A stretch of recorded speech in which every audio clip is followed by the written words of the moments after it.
The Thom Hartmann Program is brought to you in part by the Aiden Forecast, an investment newsletter with weekly updates of leading market indicators and a monthly deep dive into what the details of the economy and the markets mean for investors and retirees. On the web at aidenmarkets.com. Wines have some of the highest pesticide levels in our food chain. This hour brought to you by ecowine.com. Pesticide-free wines, organic wines, imported from France by the organic wine company, ecowine.com. The Thom Hartmann Program is brought to you in part by Super Beets. Super Beets are sourced from non-GMO beets, and they're packed with dietary nitrates, helping to produce nitric oxide for more energy, stamina, and support for healthy blood pressure levels naturally. For more information, call 800-223-8242 or visit freespeechbeets.com.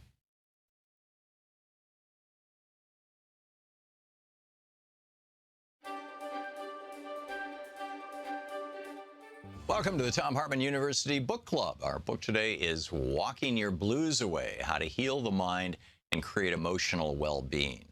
And we're reading starting on page 2 in the introduction. The human body is a self-healing organism.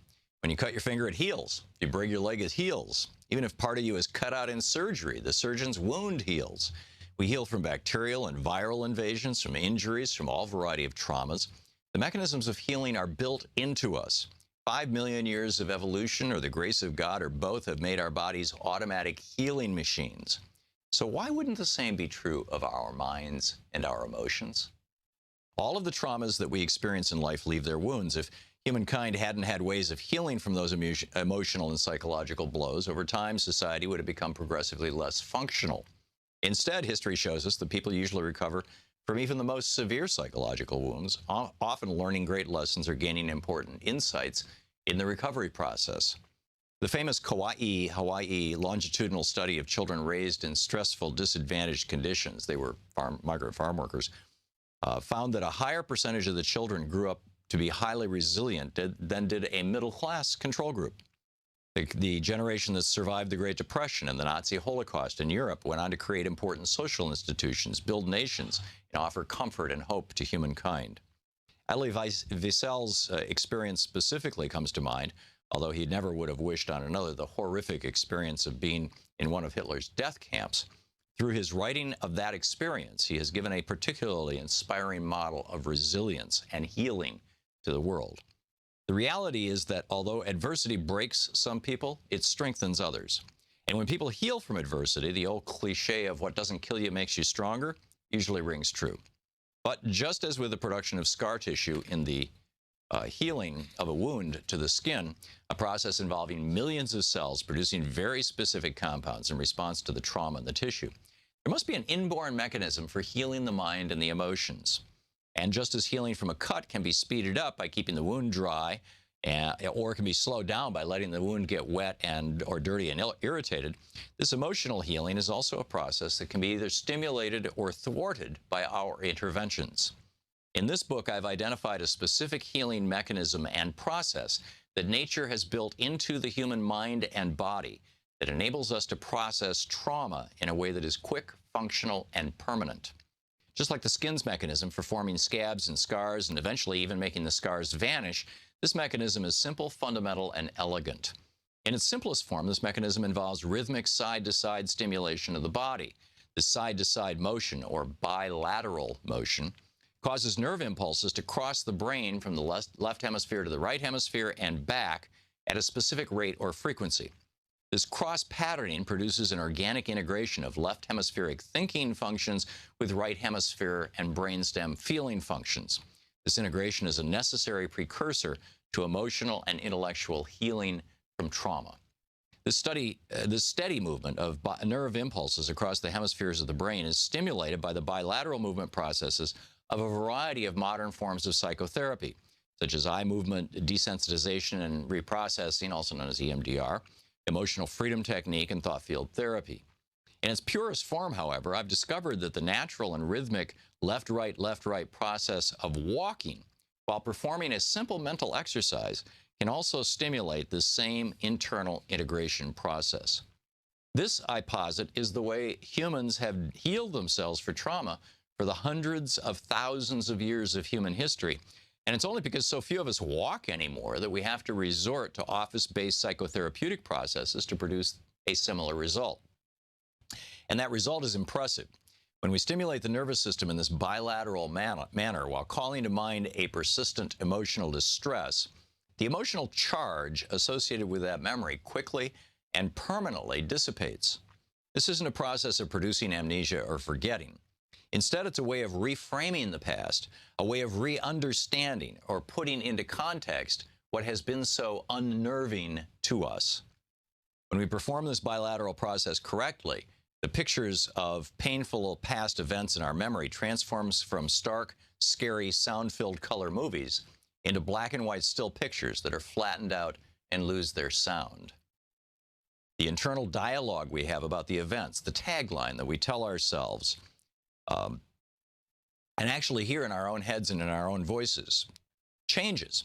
Usually from something like, that was a painful experience that still scares me, or I was victimized in that relationship, to a more productive synopsis, such as, yes, that happened to me, but it's well in the past now, and I've learned some good lessons from the experience. I can now let go of it. Inciting the movement of nerve impulses across the brain's hemispheres helps people come to terms with their past. They stop being frightened by their imagined futures and feel comfortable and empowered in the present. Walking while holding a traumatic memory in mind in a particular way can produce this result in a very short time.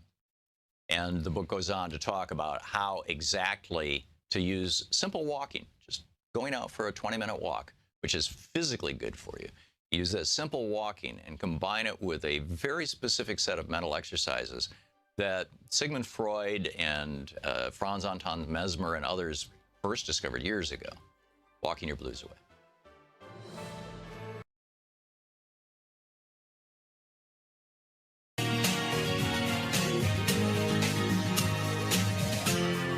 This is the Thom Hartmann Program.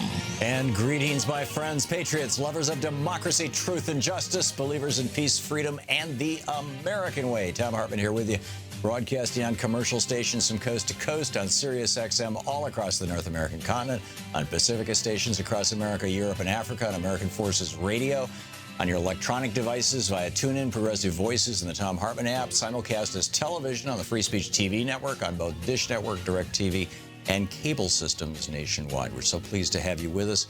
And for our first hour today, Congressman Mark Pocan will be taking your questions. Our lines are open at 202-808-9925. If you have a question for the number 3 guy in the House Progressive Caucus and one of our finest members of the United States House of Representatives, Congressman Mark Pocan, representing the 2nd District of Wisconsin. His website, pocan.house.gov. You can tweet him at RepMarkPocan, M-A-R-K-P-O-C-A-N. And Congressman Pocan, welcome back to the program. Thanks, Tom. Glad to be here. So I've got a couple of things that I was going to, go off on today, and let me just bounce these 3 things quickly by you, and you can go off on them or tell me what you think is really important. Today, for anybody who makes over $118,000 a year, unless the number has gone up in the last year and I didn't know it, today is the magic day. Today is the magic day that rich people stop paying Social Security taxes. So everybody who's got a paycheck over 118 grand sees their paycheck go up today. And today is the day that, what's his name? Pardon. Hang on just a second. Let me get the name here. Mulvaney. Nick Mulvaney. Yep. Is ushered in to be the guy at Office of Management and Budget who is going to do all the calculations on Social Security. I thought that was pretty bizarre, number one. Number two, when the House voted to blow up the rule barring mentally impaired people from getting guns, I thought, okay, that's just the House being crazy. But the Senate looks like they're going to do this. In fact, they actually voted for it yesterday to expand gun access to the mentally impaired or the mentally ill. And then we've got this ICE thing. And then also Paul Ryan was just on TV saying that he's going to replace Trump Care with something where you can make the choices with a voucher. So where do you want to go, Congressman? Wow, that's a lot of turf. And then throw on top of that, and I think it's important, especially for your listeners who've been so active in making calls and promoting democracy. We should celebrate a victory on Andy Puzder not becoming the Secretary of Labor, a department that even going back in a bipartisan way, generally the person who's been in charge of the Department of Labor has had some understanding their job is to protect workers. This is a guy who, instead of that, was a major violator of labor laws. And the fact that he got turned down by the Republicans, they couldn't get the votes for him, it's because, again, people were active. I think that's another really important thing as we continue to let people know we are able to influence this administration and this Congress by just, getting the grassroots out there. I was going to bring up the Affordable Care Act as well. While Paul Ryan now says there's something, there's been, a lot of Republicans having something. The problem is they never show us what that plan is, because I don't think that they can actually lower costs, keep the coverage that people have, and improve our care. I think it's impossible given everything I've heard from Republicans, and that's not where the public's at. So I think we're coming to a real showdown. And this Saturday, a lot of the House Democrats around the country are doing listening sessions and events around the Affordable Care Act as a portion of that. And then just the whole ongoing controversy with Flynn having to step down, and then the dripping of information of what's been coming out on that, and even more potential influence from an outside. The whole Russia thing. We need to figure out what the hell's going on with this too. Yeah, this has not been a good week for week 3 of the Trump administration. So there is a lot to talk about. Yeah. So what's in front of you right now? What are you, as as a member of the House Progressive Caucus, as one of the leaders of the progressives in the United States Congress, and as a member of Congress, what is coming before you that has you concerned? Well, we've got our budget coming out soon, and it looks like the budget might be delayed with coming from the president, but that's our big document for the year that it lays out the path forward from a progressive alternative. And, even today, I believe it's today or tomorrow, but I think it's today, there's a bill being dropped going back to Social Security that Peter DeFazio and Bernie Sanders are introducing that essentially is the bill that addresses that, lifting that $118,000 amount you mentioned to bring in more revenue to sustain the program, lifting the CPI index for seniors to one that actually reflects the expenses seniors have, which is more about medicine than it is about buying gasoline and things, because I think that provides a better representation of what people need to be able to live with that Social Security assistance. So we're just trying to make sure we are continuing to put together the positive proposals. While there's so much defense work that has to happen, we would be remiss if we didn't also have an offense where we're actually putting out the progressive alternatives from Social Security to infrastructure to tax policy, and we're working on many of those and starting to roll those out so people can see there really is a contrast. Yeah. Is it your sense that that's working? I mean, we're seeing all these Republicans. According to the Huffington Post this morning, the headline was 220 of the House Republicans. You've got a week-long vacation coming up, I think, that's supposed to go back to your district to meet with your constituents, and 220 of the House Republicans are refusing to go out in public during that week. I believe that, if you thought Groundhog's Day was interesting, they're all kind of impersonating that a month later. They're all going to be hiding, trying not to see their shadow because they're afraid that they're going to have to respond to people. And people, rightfully so, should be able to ask the questions about where is your health care plan. You can't public opinion polls consistently show us people do not want them to repeal the Affordable Care Act without showing a replacement first. And they clearly can't, because some of the things they say they're going to do are impossible to do from everything we've heard. So, for example, I think universally people, Democrats, Independents, Republicans, all think that it's important to keep the factor if you have pre-existing condition, you should be able to get health insurance. That should be a no-brainer. And yet every provision we've seen so far floated by Republican doesn't actually do that. And Donald Trump said he would, but it's impossible given what they've been talking about. So given that, we want to make sure that, be honest with your constituents. What is your plan? Show it to us. And again, they can't do that. They're afraid to put that out there. I think the same is true on tax policy and other issues. They're going to try to do things in the dark of night like they have already tried to do this year, rather than put that sunshine out to really show what they're doing. And I think when it comes to town halls, the experience they've had over the last couple of weeks, because, again, people went out and were heard. And I think, it hasn't been the ugliness that we saw during 2010 when the attacks were on more of the Democrats in Congress. It's when people just saying, look, give us some answers. You can't be doing these things and leave millions and millions of people without health care and make it harder for seniors to be able to get prescription drugs, affordable prescription drugs, unless you really tell us what you're going to do. Yeah, and yet the stopthespeaker.com, I think, a PAC has pointed out that Paul Ryan, also from your state, from Wisconsin, is not doing a single event at all. In fact, he's going down to Texas to meet with billionaires to raise money.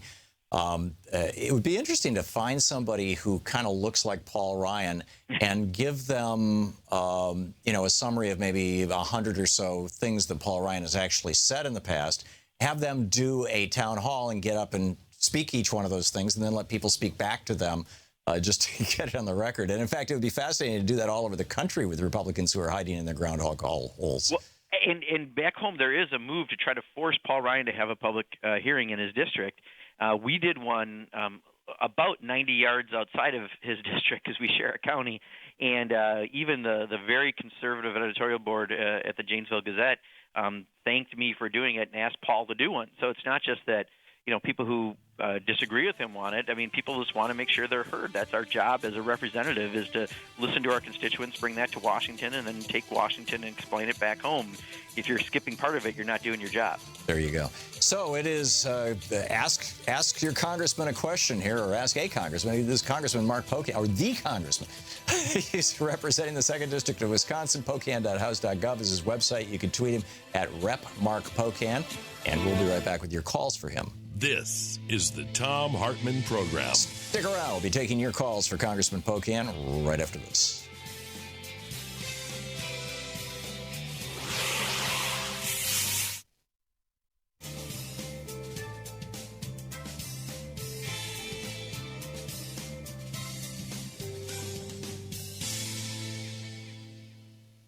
And welcome back.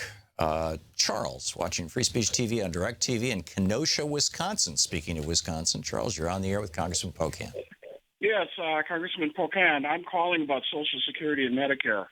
Yeah. I am really frustrated by Ryan. He's my congressman. This is the first chance I've had to talk to anybody about anything. I have written to Ryan. I have written to our idiot state senator, and I don't get any response. The problem I have is there's no one else to talk to other than the Democrats out of my area. I don't know what to do. Yeah, so I mean, well, Paul Ryan's a Republican in your area, and I think you have a Democratic. Your county is split. You have a Democratic and a Republican state senator. I actually grew up in Kenosha, Charles, so I know the area very, very well.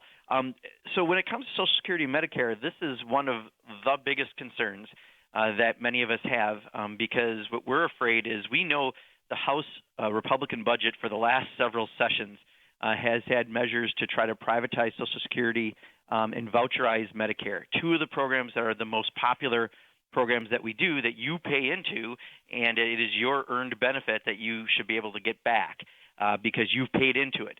And they want to start messing around with it and give it to Wall Street and potentially screw it up for generations. And this is something that our fear is that while Donald Trump hasn't made it his top priority, it's a top priority of Paul Ryan and the Republicans.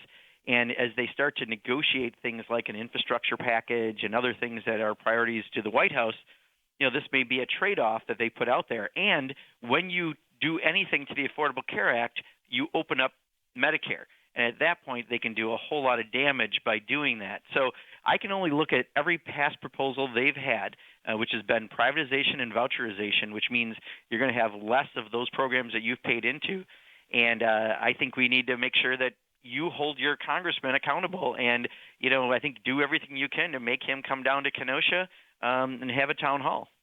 Would that include something like, renting a hall and advertising it, and whether he shows up or not, it either turns into a rally or it's a town hall? You have to do something to catch his attention. And if he's going to be busy, as you said, down in Texas trying to raise money from billionaires, then you got to figure out how to get him back home. And maybe it is, I think it's an all above sort of measure, Tom. Like, how do you make sure that, you can have your own hearings so people are still heard, make some of the organizations down there put it together, you Right. need to have a way for people to be heard. And what we're hearing more and more, especially during some of these confirmations, is that people aren't answering their phones. And we do have more call volume, but it's not acceptable to not answer your constituents. And I think people have to press, because the only recourse otherwise they have is the 2018 election, but that's a long way off. Right. Well, you can also get fax numbers and things. By the way, Congressman, the caller who was from your state pronounced your last name with the emphasis on the second syllable. I've been pronouncing it with the emphasis on the first syllable. Which is right? But, this is, I just say this top, Mark Pocan. How do I say it? I don't necessarily It's kind of both. Think of it that much, so Okay. I'm not sure. Mark Pocan is how I say it. Right. So. Okay. Got it. Well, just want to make sure I have it right there. No problem. Do you expect? Is it? Well, we'll get into this after the break. We're hitting the music here. Congressman Mark Pocan is with us. It is. It's the Thom Hartmann Program. Pocan.house.gov is his website. You can tweet him at @RepMarkPocan. Congressman, do you also want tweets to your personal, just Mark Pocan? Yeah, that's fine as well. Okay, great. At Mark, and it's MarkPocan. We'll be right back.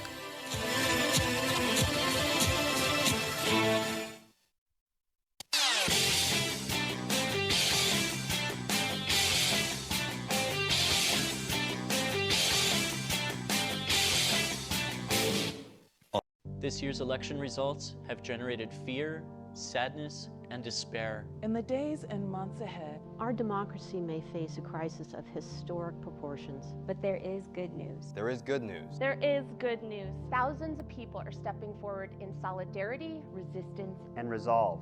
We join them. We join them. We join them. In standing with the most vulnerable communities among us. Those most likely to be targeted by new restrictions and policies. We will tell their stories here. Here on Free Speech TV. We will lift their voices here on Free Speech TV. In the difficult times ahead, know that we will be with you 24 hours a day. Every day. You are not alone. You are not alone. You are not alone. There are millions of us. Raising our voices and hearts together as one. We've got your back. We got your back. Free Speech TV's got your back. The revolution is in progress. We're taking your calls for Congressman Mark Pocan. His Twitter handle is Mark Pocan or Rep Mark Pocan, and his website Pocan, POCAN.house.gov. And let's see here, Scott in Ada, Michigan. Scott, you're listening on Chicago's Progressive Talk. You are on the air. Hello, Congressman. Hi, Tom. I love the show. I am really concerned about voter suppression. I don't think anything matters except for voter suppression and what the Democrats are trying to do about it. And I'm just wondering what Democrats, what kind of plan do Democrats have for trying to deal with all these different ways that the Republicans are trying to suppress the vote? So there's a lot of things that are going on. First of all, we have a task force that just deals with this, led by Jim Clyburn, who's the number 3 leader in the House. But there are a number of measures trying to especially restore what we lost from the Supreme Court from the Voter Rights Act a few years back, from the Voters' Rights Act. Also, Keith Ellison and I have introduced a constitutional amendment to guarantee a right to vote, put it explicitly in the Constitution, because the burden then on any state that makes it harder for someone to vote is the burden is on them that they can't take away your constitutional right. And Tom, I don't think I've had a chance to share this, but John Lewis, who is obviously a national civil rights leader, recently became one of the co-sponsors of that and is helping us promote that idea now to try to get more and more people to realize that we need to just deal with it in a 30,000-foot level instead of doing the whack-a-mole state by state, community by community. Let's just make it your constitutional right so that it's harder for people to go after it. Of course, interstate cross-check on lists. There's so many other measures that we can do. And, of course, redistricting. Redistricting reform, I think, is one of the most essential things that right now politicians are picking their voters rather than voters picking their elected officials, and that's crucial. We get involved with those efforts around the country. So there is a lot of work happening. There's task forces we have within the House Democratic Caucus specifically working on this. Again, the climate, though, politically with the Republicans in charge, make it less likely it'll happen, so we're going to have to build this from the grassroots up. Right. And just FYI, I just got this this morning from LetAmericaVote.org. This is just in the state of Virginia. And I don't know if these are ALEC bills, which means they'll pop up in every single state or not, but I'd bet that if they're not, it's something close to that. Senate Bill 872 requires any voter requesting a mail-in ballot to send in a photocopy of their ID because, of course, we all have photocopy machines at home, especially people who are homebound. Senate and military fighting abroad, they always have access to that. And Senate Bill 1105 lets election boards investigate when the number of registered voters exceeds the voting age population, even though it appears this has never happened. And Senate Bill 1455 penalizes nonprofit and third-party groups that register voters. Yeah. Amazing. I mean, that's just, and that's the just in problem. Virginia. We're fighting these state by state right now. If we had a constitutional amendment, the burden would be completely changed from us proving we've been harmed by our government to the government having to prove they haven't harmed your constitutional right as a citizen. It's the highest level we could take care of this. Yeah, amen. Dave in Radcliffe, Kentucky, you're on the air with Congressman Pocan. Yeah, Congressman Pocan, I got a question for you. It's kind of a feasibility question, but I am a little bit concerned about it. I retired from the United States Army active duty after 23 years, so I get like a 20-year plus pension, all right? And this Mulvaney guy concerns me because, he's really apparently big on saving money and cutting expenses. There was a interview, not with Mulvaney though. It was with a female. I forget her name. She was in charge of budget in another administration, but she was commenting on this report about this report about cost overruns. I think the report came out in 2014. It was very controversial about cost overruns in the Department of Defense.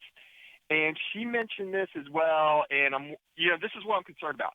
They're saying that most of the cost overruns in the Pentagon are related to pensions and they're related to contractor salaries.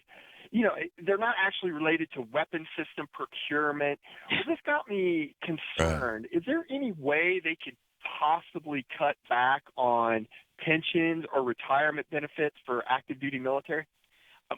Dave, first of all, thank you for your service, but you have every reason to be concerned because Mulvaney is coming directly from the Tea Party to that position. And I met with a pretty high-ranking Republican, who I won't say their name, yesterday, who also expressed concern about Mulvaney taking that position because the level of responsibility isn't for taking care of the people who served our country. The very accurate point you brought up, not about military systems, but instead you're going after the people who represent us in the military by going after salaries and pensions rather than what we should be talking about. So I think the fact that Mulvaney is going to come in and his whole ideology is to cut.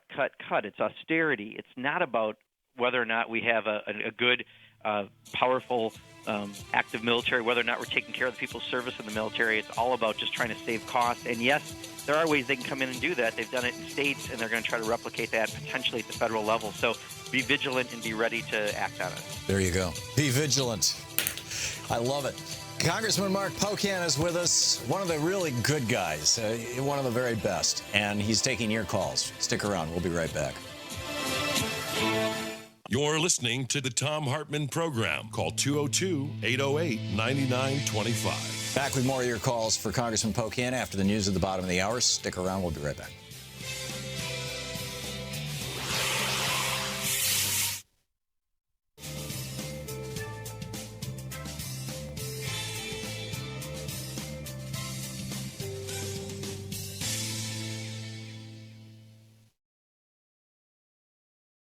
And I am taking the position that Jim DeMint took relative to Barack Obama, and frankly, that Donald Trump took relative to Barack Obama.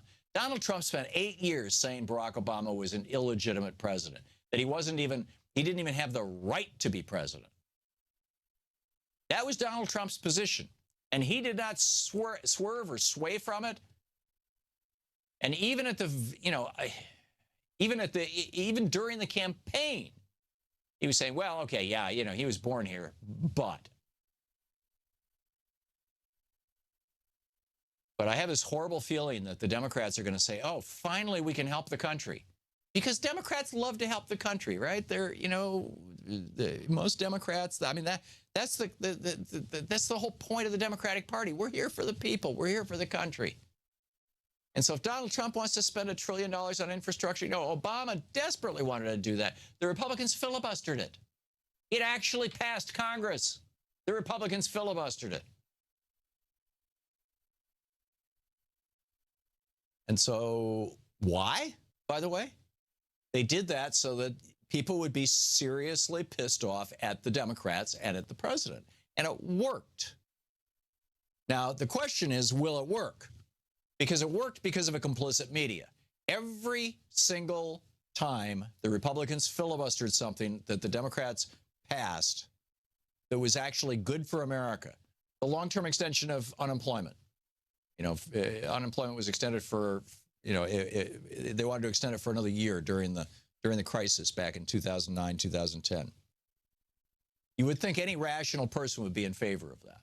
The Republicans filibustered it in the Senate. Nancy Pelosi got it out of the House. And by the way, it got more than 50 votes in the Senate, so according to the Constitution, it passed. But the Republicans filibustered it. So was the headline in the New York Times, Republicans block long-term extension of unemployment? No. I don't remember the exact headline, but the story at the time was that, long-term extension of unemployment fails to get enough votes to pass the Senate. Now, my guess is, given how good the Republicans are at manipulating and owning the media,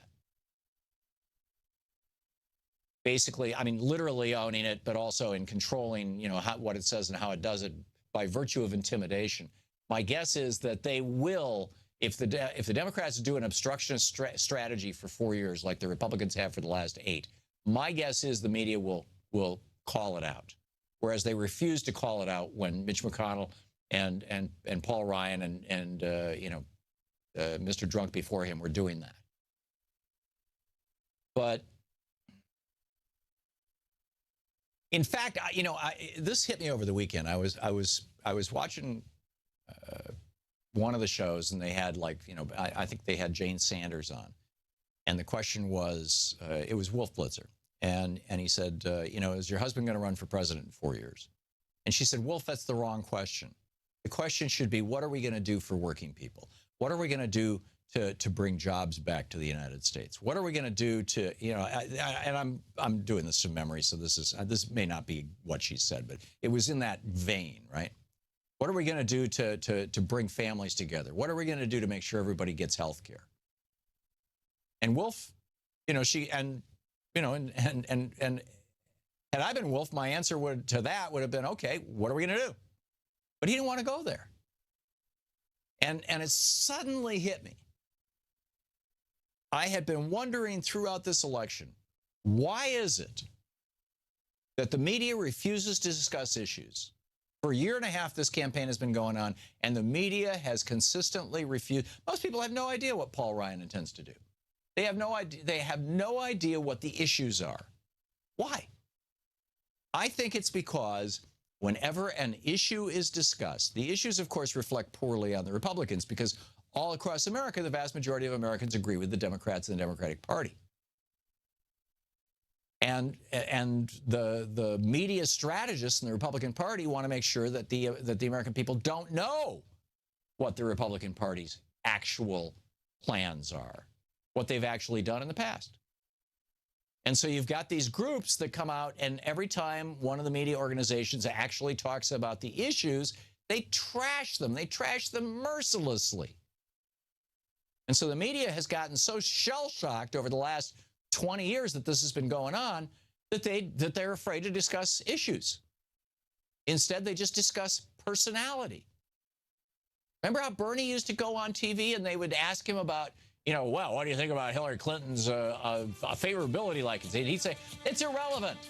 Let's talk about the issues. And it used to really upset the, poor Wolf Blitzer, right? Because he's been cowed.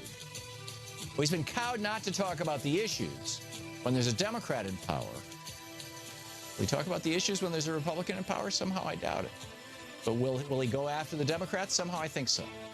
You're listening to the Thom Hartmann Program. Call 202-808-9925. You know, when Obama was elected, Rush Limbaugh said, "I hope he fails." I'm saying the same thing about Trump.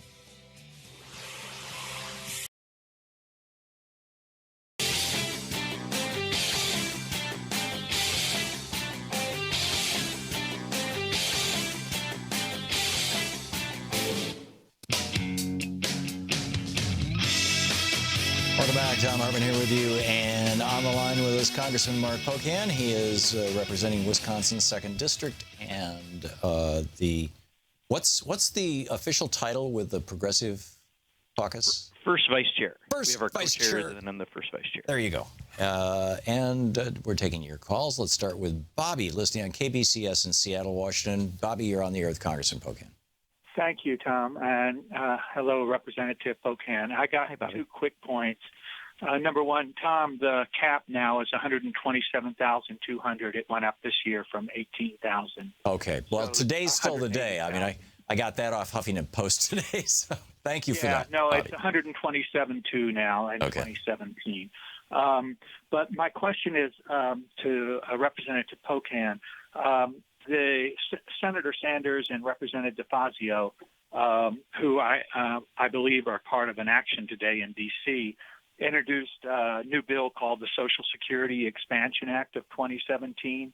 And I'm wondering if you're aware of it. I have a one-pager on it. I'm wondering if you're aware of it and if you are going to be a co-signer on it. Yeah, Bobby, I actually just a little while ago, and maybe it was during one of the breaks, I mentioned that bill because they're dropping it today. I am a co-sponsor, and it does a bunch of the improvements that we've been asking, including changing the CPI increases for seniors to be the CPIE to take it into account the fact that more seniors spend money on things like medicine than they do on gasoline, and it gives a better boost so that it covers the things that they're paying for that have a higher rate of increasing every year. So, yes, I support it, very familiar with it, and it is being dropped today. And, Tom, if I can just say one more thing to Bobby. Bobby, thank you for Pramila Jayapal. I got to tell you, she's been an amazing new member of Congress, strong member of the Progressive Caucus, and I just want everyone in Seattle to know she is very, very impressive and is going to go very far here in Congress. Yeah. Scott, listening on X-Ray FM in Portland, Oregon. You're on the air with Congressman Pocan. Good morning, gentlemen, and thank you very much. My concern there that I wanted to put out, I'm hearing a lot of the rattling about the tax reform bill. I'll put that in air quotes that Mr. Ryan pushes out there. My concern is that they're going to float this thing out there. They're going to give 95% of us $200 or $300 tax break, but they're going to completely repeal the estate tax, which is going to push trillions of dollars to the top, 1/10. Or it's not even that, the fraction of a percent. And once that money goes, we probably can't claw it back. So I know you're probably aware of it, but hopefully we've got our eye on the ball on that, and we can try and stop the estate tax repeal. Absolutely, Scott.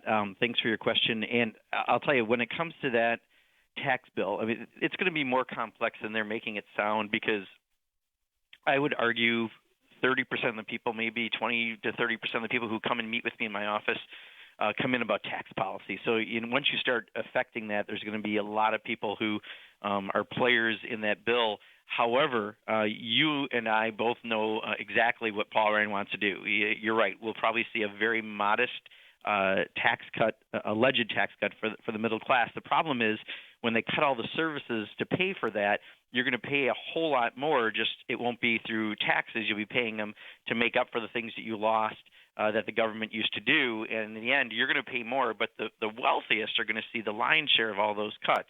In fact, one of the things that we're hearing from what Paul Ryan has put out there is that the plan would get rid of some of the taxes on employer-paid health insurance that would cost you would actually wind up paying more than because of it, because you won't have a break for your employers who are offering health insurance. And there's a whole bunch of potential that could happen, from mortgage interest deduction to everything else, even though I think there's been a few assurances on that particular issue.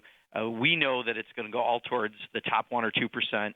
There'll be a modest something for the middle class, but in the end, you'll pay a whole lot more because the way they're going to get that money is by cutting a bunch of services that right now the middle class rely on. Yeah, amazing. Peter in Media, Pennsylvania. You're listening on Sirius XM. You're on the air with Congressman Pocan. Hi, Tom. Hi, Congressman Pocan. Thank you for taking my call. Congressman, is there a way to structure language, since the Republicans are going to control much of the legislation that's coming, is there a way for Democrats to structure counter language that says that essentially that the Republicans must take the government they make? They get the government they make. So in other words, if they're going to kill the ACA, then they must drop their own medical coverage and take the replacement that they create. If they're going to gut public schools, then their child must go to a public school, et cetera.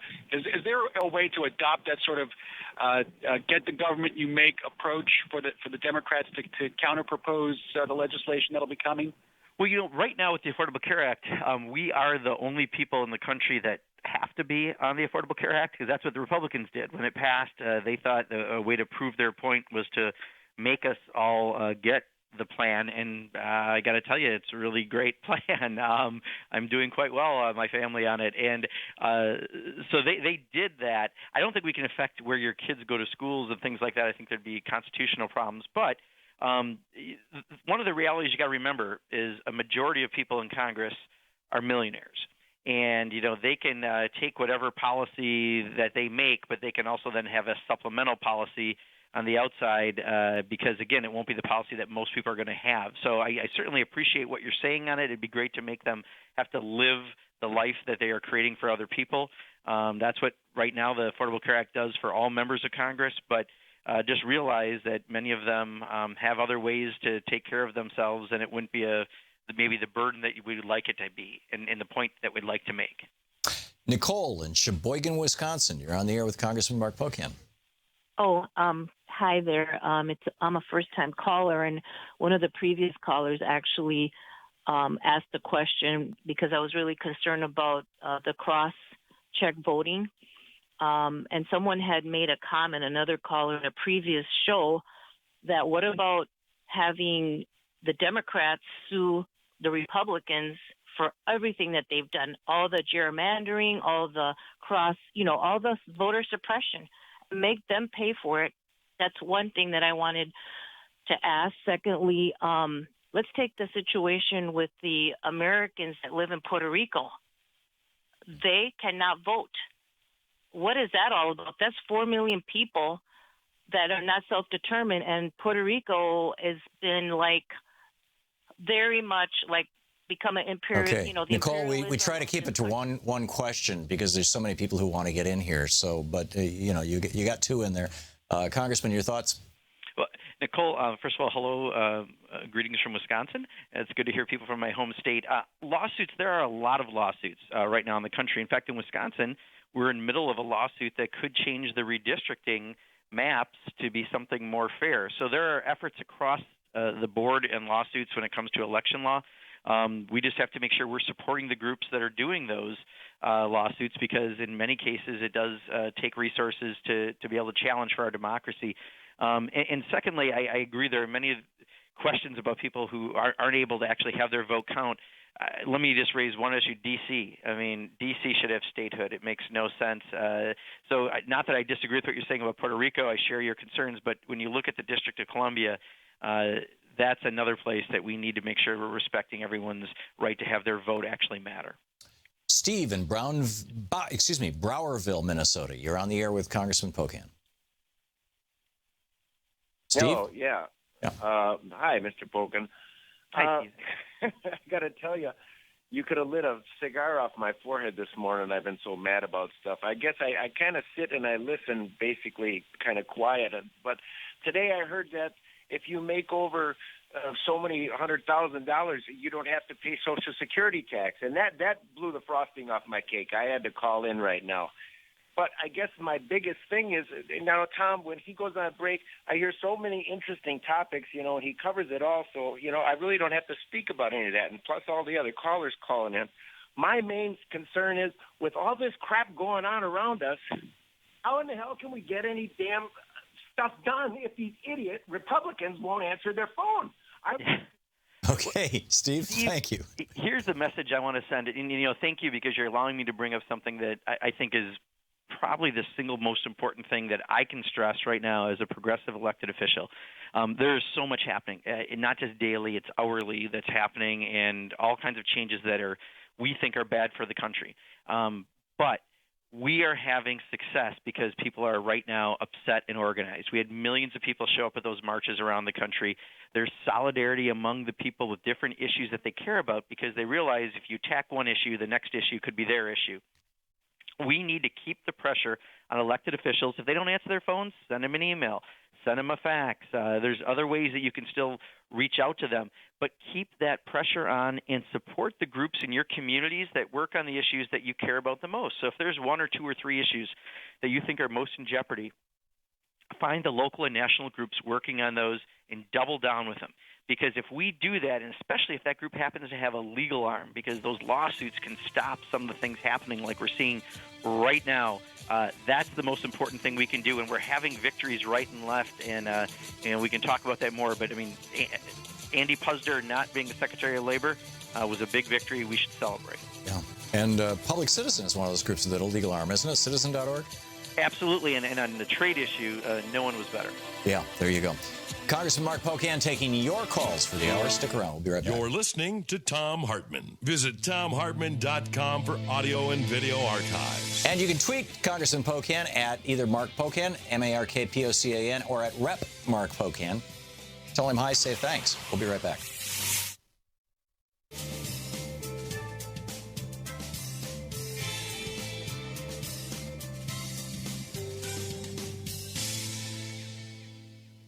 And welcome back. Lowell in Salem, Oregon, watching us on Free Speech TV on your local cable system. Hey, Lowell, you're on the air with Congressman Pocan.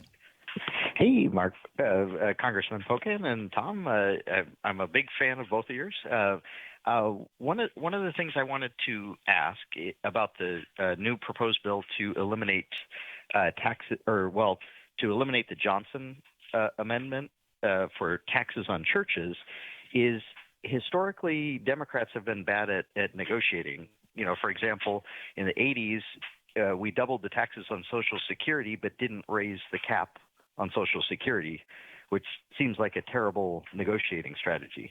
How can we ensure that churches start paying taxes once we eliminate the Johnson Amendment? So if I can take it a little broader in Lowell, and hopefully I'm still answering your question, but I think because what you brought up is on so many different issues and your example that you gave was a good example, one of the things that we have to do is keep pressure not just on Republicans but also on your Democrats because while they may be with you on many, many issues, we also have to give them that reinforcement of spine to be able to stand up and do the best they can to fight for what the people want. And right now, the people are really organized. And if we do that, we watch that make the Senate stand up to a lot of the appointments and to stand up to an appointment for the Supreme Court to really make sure that we're hearing from the people. A lot of us are starting to say that the recourse we may need to have is the recourse all the way up to impeachment if things don't change out of the White House. But in order to make sure that we say those things and are willing to stand by those things, we need the pressure from you, Lowell, and other people who agree with you on things. Don't forget your Democratic reps as well. The only thing I would say specifically is just we get a lot of people who are angry who contact us. It's sometimes good to say the message in a positive way. Thank you for what you've been doing. We appreciate you voting on X or voting, not supporting whoever to be a cabinet secretary. I hope that when this amendment comes up on the Johnson Amendment on taxes, that we'll make sure that we don't lose ground and that we do this or that. I think if you do it in a positive way, that can go a lot farther as well. But keep everyone working on this in every possible way. Cool. Mike in Spooner, Wisconsin. You're on the air with Congressman Pocan. Hey, thanks, Tom. Hi, Congressman Pocan. It's good to talk to you. The question that I had this morning is regarding gerrymandering. Mm-hmm. Here in northern Wisconsin, Sean Duffy has a stranglehold on this district. The Republicans redistricted the area almost I know in Chippewa Falls, Wisconsin, it was street by street. They redrew the district. The Democratic streets went to Ron Kine's district, and the more Republican-leaning streets were redistricted into. Mike, we're running out of time here. Quick question. Mike? Pardon me? Mike, we're about 30 seconds, 20 seconds from hitting the break. Okay, my question is, what can we do about the problem with gerrymandering in this district? Yeah, so this is true in Wisconsin, but across the country. Right now, there is a lawsuit. Now, it's going to look at the state legislative races, not the federal races. But we have to be ready for 2018 because whoever we elect to be governors and legislative majorities across the country in 2018 will draw the lines for the next decade. That's why 2018 has to have the same turnout we have in presidential races, not the down turnout that we often have in the off cycle, because that's how you're going to affect redistricting. There you go. We'll be right back.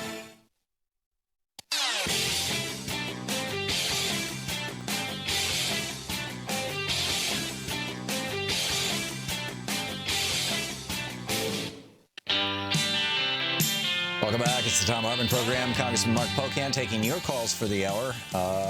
Bill in St. Helens, Oregon. Hey, Bill, you're on the air with Congressman Pocan. Yeah, hi, Congressman Pocan. Hi, Bill. I'm watching a president nominating people to cabinet posts coming in with a clear agenda that they're not going to represent its interests of the American people. I'm looking at an entire party running our country that denies climate change. I'm looking at executive orders being put out with no forethought or research at all. I guess I'm not trying to put you on the spot, but at what point do our representatives delegitimize themselves when they refuse to hold themselves accountable and they refuse to take any action, and they're basically clearly not looking out for the best interests of the American people? I'm really concerned. No, I hear you, Bill. And, right now watching the House Republicans completely roll over while, President Trump does whatever he wants to and not standing up to him on things that previously anyone would have stood up to is a good example of what you're saying. Let me be as blunt as possible. Elections have consequences. And unfortunately, in Wisconsin, for example, 200,000 fewer people came out and voted for the Democrats, for the Democratic nominee for president. Let me restate that. Than the previous cycle 4 years earlier, and we lost Wisconsin by 22,000 votes. Now, a big part of that is Democrats have to make sure they're reaching out and talking to everybody because we left a lot of votes. A lot of people didn't get out and vote. My home county, Kenosha County, it went 13 points Obama to 1 point Trump. And if you look deeper, it's even more important. Only 1,000 more people voted for Trump, but 9,000 people didn't vote for Hillary Clinton that voted for Barack Obama, and 3,000 of them voted for a third-party candidate. 6,000 stayed home. But that's the consequence of the election. So what we have to do is make sure that 2018 has as high a level. All the people who are active and upset right now have to maintain that to 2018, because if we change the faces of people who won't change their policies in Congress, you can have a Congress that might support what you and I support, and then we can actually have some reform with redistricting coming up. Omar in Herndon, Virginia. You're on the air with Mark Pocan. Congressman Mark Pocan. Tom, thank you for taking my call. Mark Pocan, Congressman, you are the next Bernie Sanders, so get ready, okay? Thank you, Omar. I just have two quick questions. What are we doing to win back Congressman Tom Price's seat in Georgia? Because Trump won by 1 point. What are Democrats doing to win it back? And then what are we doing to win back the House, the Senate, and the White House? Thank you so much. Thank you, Omar. Yeah, Omar, great question. So I'm going to go broad, but I'm going to come back to specifically what you asked. So we have been meeting already, going through recruitment for candidates around the country, trying to find, start identifying the districts, because I think there are a lot more districts where we saw some trends that they're moving into the right direction and where we think we can try to pick up the seats we need to take the majority. And good progressives are involved with that. Jan Schakowsky, myself, Keith Ellison, Pramila Jayapala, Jamie Raskin, et cetera. People are out there working really hard in identifying candidates. Specifically to that Georgia seat, it's kind of like a jungle primary situation, so it's not like there's a Democrat and a Republican. It's going to be a bunch of people. There are a couple Democrats, I believe, in the race. I know there are quite a few Republicans in the race. But clearly, we've been meeting with a lot of the different people. Some of them are more progressive, and we're hoping that we can get someone through that primary who can win the race, knowing that it's going to be a lower turnout because it is a special election, which will happen. If we make sure it doesn't have a lower turnout because we're focusing on the grassroots and getting people out to vote, we will have a better chance to win that election. So I can assure you people are working on that, and if even it's not as overt as people may be looking for, there are a lot of efforts happening because that seat, I agree with you, can certainly be a competitive seat where the Democrats can win much more than the other seats that are up with the nominations that have been made by President Trump. Russ in Portland, Oregon. Russ, thanks for listening to X-Ray FM. You're on the air with Congressman Pocan. Yeah, Congressman Pocan, I heard Chris Murphy, the senator from Connecticut, say on MSNBC that if the Republicans try and take down Medicare and Social Security, they cannot use budget reconciliation, and I'm not sure that's correct. What do you know about that? Well, it depends on what you mean by take down. For example, in order to get rid of the Affordable Care Act, there are provisions that affect Medicare. Once they're in there, they can do other tinkering, and even if you don't wholesale take out a program, you can gut a program and leave the skeleton in the skin to still be there. So there are ways to do that. I think the real challenge is, and I don't get lost in the semantics, but I mean, there's many ways you can go after those programs and affect them when you have a Republican House and Senate and President. The way we defeat it, though, is just the way that we stop them from when they tried to gut the ethics laws for Congress, when we stopped Jason Chaffetz from introducing a bill to open up over 2 million acres of public land for sale, just like when we stopped Andy Puzder's nomination, is we get active and we reach out and call people. And the more they know that Social Security and Medicare, it's your money, it's your earned benefit, and they better not tinker with it or else they better find another job. That's the single best thing, and we need to keep that pressure on because those are two programs that I think are two of the most popular programs we have. If they go after it, I think that will be a deadly blow for them electorally, and we have to make sure that it becomes that kind of a blow if they go there. That's Waterloo. Patricia, we have just a minute left. Real quick question for Congressman Pocan.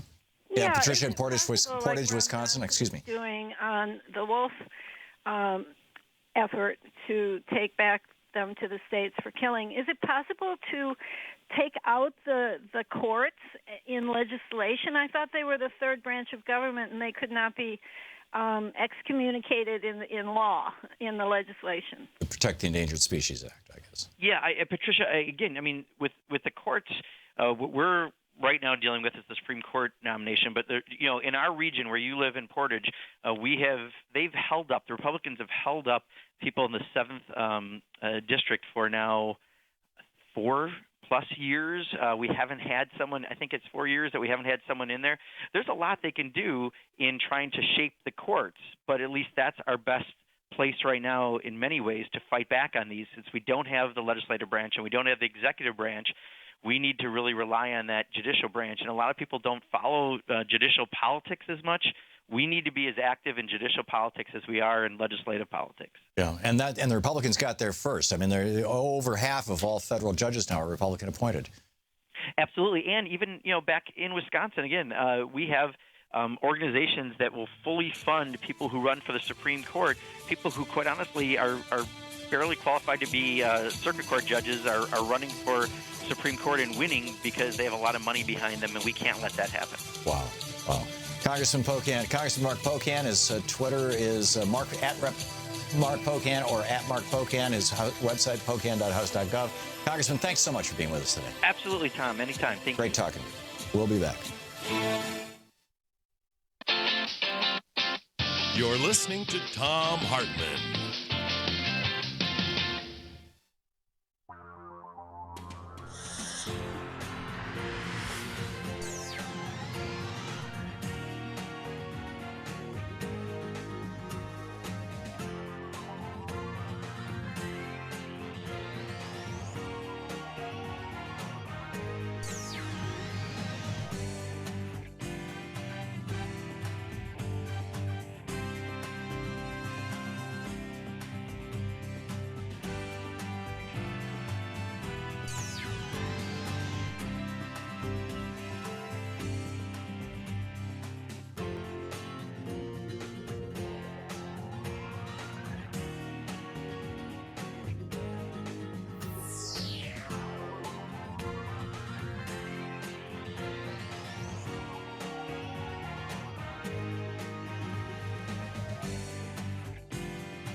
The Thom Hartmann Program is brought to you in part by the Aiden Forecast, an investment newsletter with weekly updates of leading market indicators and a monthly deep dive into what the details of the economy and the markets mean for investors and retirees.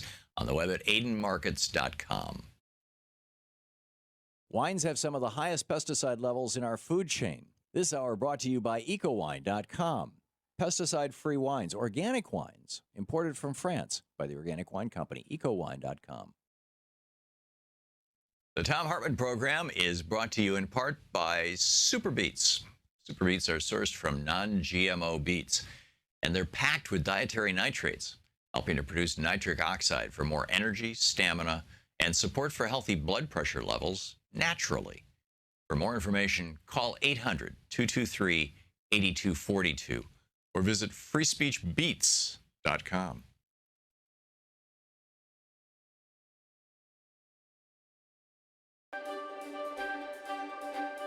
Today we're reading from my book, Rebooting the American Dream. This is Chapter 1, Bring My Job Home. And we're about halfway into the chapter here. It starts out with this section called The High Cost of Free Trade.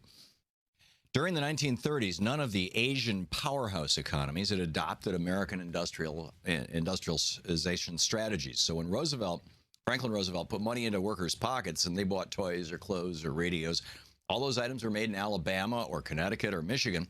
Now they're made in China, which experienced a labor shortage in 2009, causing its average wage to increase from 80 cents an hour to $1.14 an hour, and its economy to grow by more than 8%. China has been following the lead of Japan, Taiwan, and South Korea during the past half-century and has become an industrial powerhouse as a result. And ironically, each of these countries got its strategy from us. George Washington's Treasury Secretary, Alexander Hamilton, proposed it in 1791.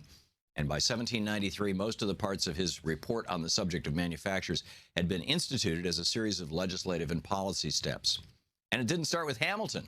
He was just building on King Henry VII's Tudor Plan of 1485, which turned England from a backwater state with raw wool as its chief export into a major developed state that was producing fine clothing and other textile products from wool. He accomplished this by severely restricting the export of wool from England, with high export tariffs, and restricting the import of finished woolen goods with high import tariffs. King Henry learned this from the Dutch. They copied the Romans, and the Romans got it from the Greeks 3,000 years ago. Nonetheless, President Obama continues to follow his predecessors, Bush Jr., Clinton, Bush Sr., and Reagan, all in the religious belief that free trade will save us all. It's all nonsense. Free trade is a guaranteed ticket to the poorhouse for any nation, and the evidence is overwhelming. Even the phrase free trade was introduced by King Henry VII back in the 1400s as something that England should encourage other countries to do while it maintained protectionism. A more contemporary example of the application of that wisdom can be seen in South Korea. In the 1960s, South Korea was an undeveloped nation whose major exports were human hair for wigs and fish, and whose average annual income was around $400 per working family. Today, it's a major industrial power with an average annual per capita income of more than $32,000, and it beats the United States in its rate of college attendance, exports, and lifespan. Korea did this by closing its economy and promoting its export industries. A decade earlier, Japan had done the same thing. 40 years earlier, Germany had done it. In July of 2009, with no evident irony or understanding of how South Korea went about becoming a modern economic powerhouse, President Obama lectured the countries of Africa during his visit to Ghana. As the New York Times reported, quote, Mr. Obama said that when his father came to the United States, his home country of Kenya had an economy about as large as that of South Korea per capita. Today, he noted, Kenya remains impoverished and politically unstable, while South Korea has become an economic powerhouse, end quote. In that day's newspaper, or the next day's newspaper, the lead editorial titled Tangled Trade Talks repeated the essence of the mantra of its confused op-ed writer, Thomas L. Friedman, that so-called free trade is the solution to a nation's economic ills. But South Korea did not ride the free trade train to success. South Korean economist Ha Joon-chang details South Korea's economic ascent in his 2007 book, Bad Samaritans, The Myth of Free Trade and the Secret History of Capitalism. In 1961, South Korea was, as the president said, as poor as Kenya, with an $82 per capita annual income and many obstacles to economic growth. South Korea's main exports were primary commodities such as tungsten, fish, and human hair for wigs. And that's how the Korean technology giant Samsung started, by exporting fish, fruits, and vegetables.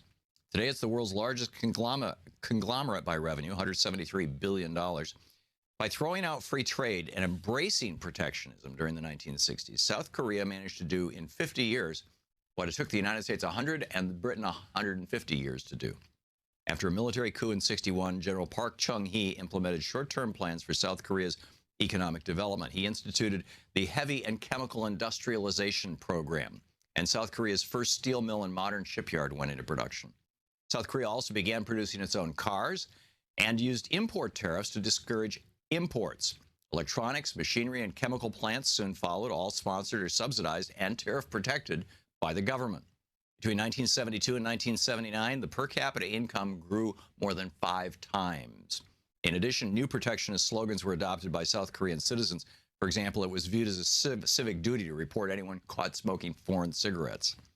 All the money made from exports went into developing industry. South Korea enacted import bans, high tariffs, and excise taxes on thousands of products. South Korea's transformation was, to quote Chang, as if Haiti had turned into Switzerland. This transformation was accomplished through protecting fledgling industries with high tariffs and subsidies, and only by gradually opening itself to global competition. In addition, the government ran or heavily funded many of the larger industries, at least until they were globally competitive. The government ran or regulated the banks and therefore the credit. It controlled foreign exchange and used its currency reserves to import machinery and industrial products. Now, I'm not suggesting that latter part for the United States, but the fact of the matter is that protecting your economy works. And we're basically the only developed country in the world that doesn't do it any longer. Rebooting the American Dream is the book.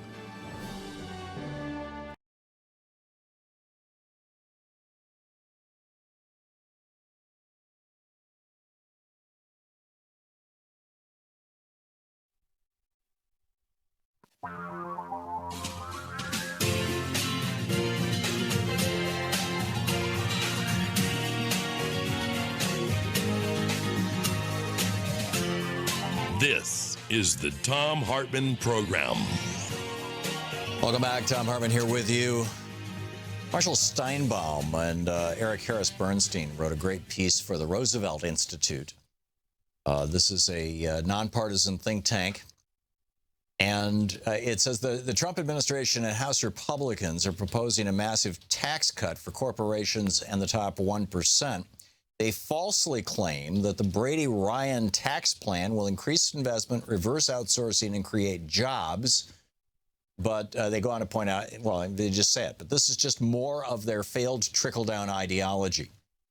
And what they're talking about is this new report from the Roosevelt Institute. You can find it at rooseveltinstitute.org, specifically about this. And in the summary, they point out the Republicans' underlying assumptions that corporations invest more and create more jobs only when they're relieved of burdensome tax rates is false. I mean, look at this. Apple's sitting on what, $200 billion overseas, or at least $100 billion. It's one or the other. American businesses already enjoy a historically low cost of capital, and they can borrow for, nothing. And they have more than enough cash on hand to invest, raise wages, and create jobs. Corporations are choosing instead to make dividend payments to their stockholders and stock buybacks for their CEOs. This is partly my language here. Instead of investing because they face a lack of competitive pressure. Now, that lack of competitive pressure that the Roosevelt Institute is talking about, that's what Reagan did in '82 when he stopped enforcing the Sherman Antitrust Act.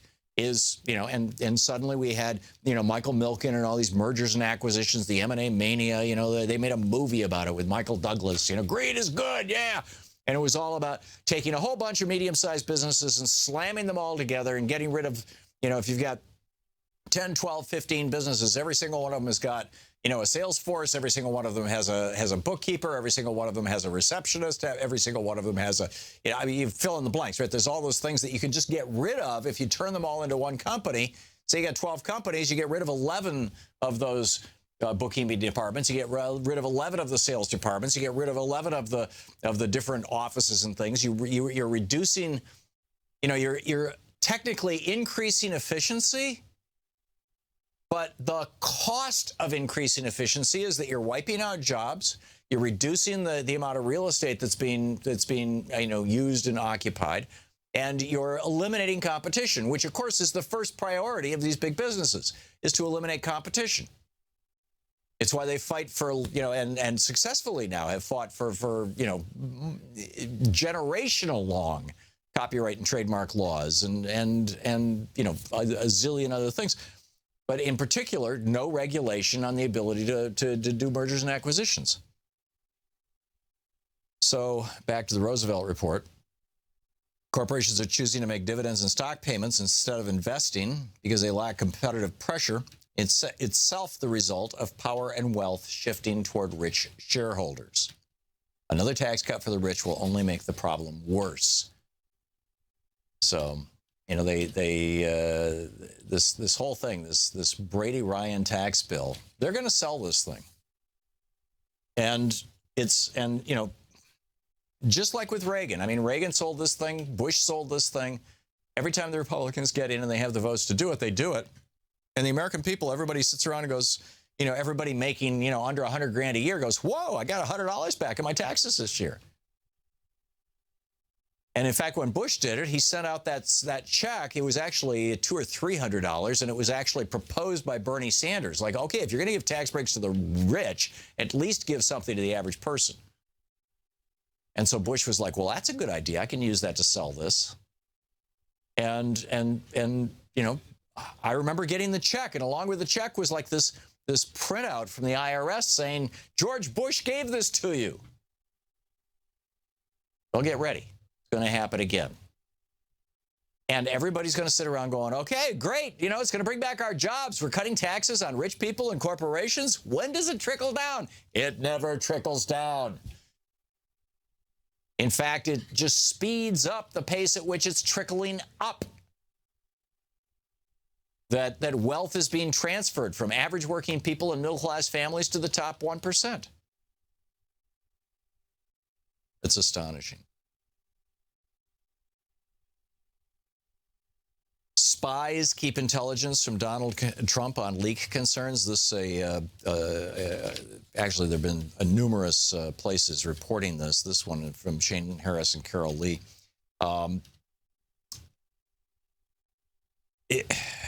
The CIA, I believe it is, one of the intelligence agencies came out this morning and said, no, we're not doing this. So where's this story coming from? Why would they be leaking that? And finally, as I said, Nick Mulvaney, the Republican congressman from Cokeland. Pretty much all the Republican congressmen are from Cokeland. Oh, man. Mick Mulvaney became the director of the Office of Management and Budget, OMB, today, the very day that someone with a $1 million yearly salary stops paying into the Social Security Trust Fund. And as Richard Eskow, R.J. Eskow, writes for the Huffington Post today, but Mulvaney hasn't been trying to get millionaires to pay their fair share of Social Security. Instead, he's busy trying to cut benefits for everyone else, saying, and this is a quote from the guy who just became the head of the OMB. He's basically, providing the number crunching for Social Security. He said, quote, you have to raise the retirement age, lower the payout, and change the reimbursement system. That's a verbatim quote from Mick Mulvaney.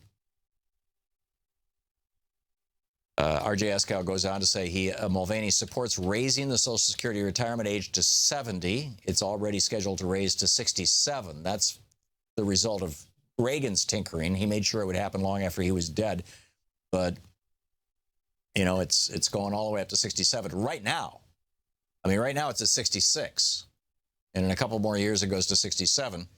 And in recent Senate testimony, when, Mulvaney was being interviewed, as it were, by the Senate, he reiterated that. And then this gun rule thing, this is just crazy. On a vote of 57 to 43, the Senate said yes to undo regulations put in place by President Barack Obama that would prevent mentally ill people from buying guns. It only touches about 75,000 people. There's that few number of people. There's about 75,000 people in the United States who are so profoundly mentally ill that they qualify for Social Security disability benefits even though they're not 66. We got to stop saying 65 now because Reagan changed it to 66, soon to 67. Amazing. And then the last thing I wanted to mention, and then I'll pick up your calls here, is this woman in El Paso, Texas. This is why we have sanctuary cities. This woman was an undocumented immigrant. She was here without legal. She was here illegally. Let's just call it what it is. It's against the law to be in the United States if you're not a U.S. citizen and you don't have a visa. If you're working or if you stay longer than a certain period of time, and I don't know if it's 6 months or a year, it varies from country to country, and I'm not sure exactly what it is here in the United States. When I lived in Germany, it was 6 months. If you were there more than 6 months, you had to have a visa. That was back in the 80s. I don't know if that's still the case. But in any case, she was being beaten by her husband. So she calls 911. The police come, they arrest her husband. He says she's an illegal immigrant. So the police let him go, call ICE, and arrest her. So she's now sitting in jail, the woman who got beat up by her husband. Now, regardless of what you think about the current state of our immigration laws, and I'm guessing that you probably agree with me that we need to have comprehensive immigration reform. We need to do something about this. And in fact, even idiots like Marco Rubio are smart enough to figure that out. He supported that plan before he decided to run for president and stopped supporting it. The old Gang of Eight plan for reforming immigration laws. But until we do, until the Republicans in Congress actually take some action, if somebody is in this country, whether they're here legally or illegally, if they are the victim of a crime, they should be able to report it without fear of reprisal.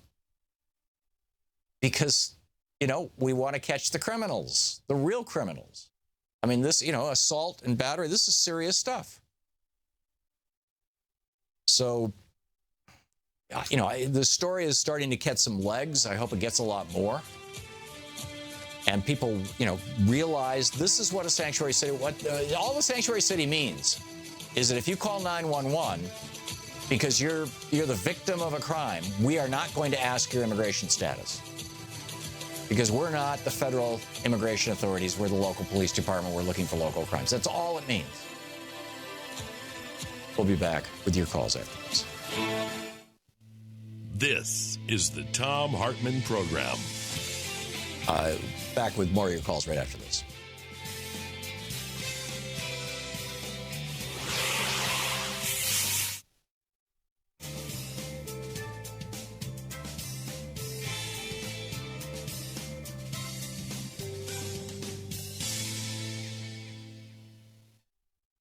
And welcome back. Donald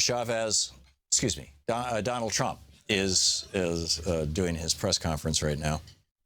Just going on and on and on and on. It's pretty spooky. John in Bellingham, Washington. Hey, John, thanks for watching Free Speech TV. What's on your mind today? Hey, Tom. I'd like to address the constitutional amendment for the right to vote. Mm-hmm. My question is, why doesn't the 26th Amendment cover the right to vote? As I read it, it says the right of citizens of the United States who are 18 years of age or older to vote shall not be denied or abridged by the United States or by any state on account of age. Yeah. I'm 18. I'm over 18. Isn't that my right to vote under the Constitution? That's a good question. Yeah, and you read it accurately. I'd like to know, because I'm kind of confused. That seems like to me just the language ensures my right to vote. Yeah. So but on the but Shano, on the account of age, how does that How is that a qualifier outside? You know, if you're over 18, you've got... It does not say 18 to 21. Oh, I see. Shano says, you know, if you're registered to vote in 2 states, say you used to live in Ohio and you just moved to Minnesota, and you didn't cancel your registration in Ohio, and so Chris Kobach comes along and says, a dual voter, and they cancel your registration in both states. They did not cancel it on account of your age.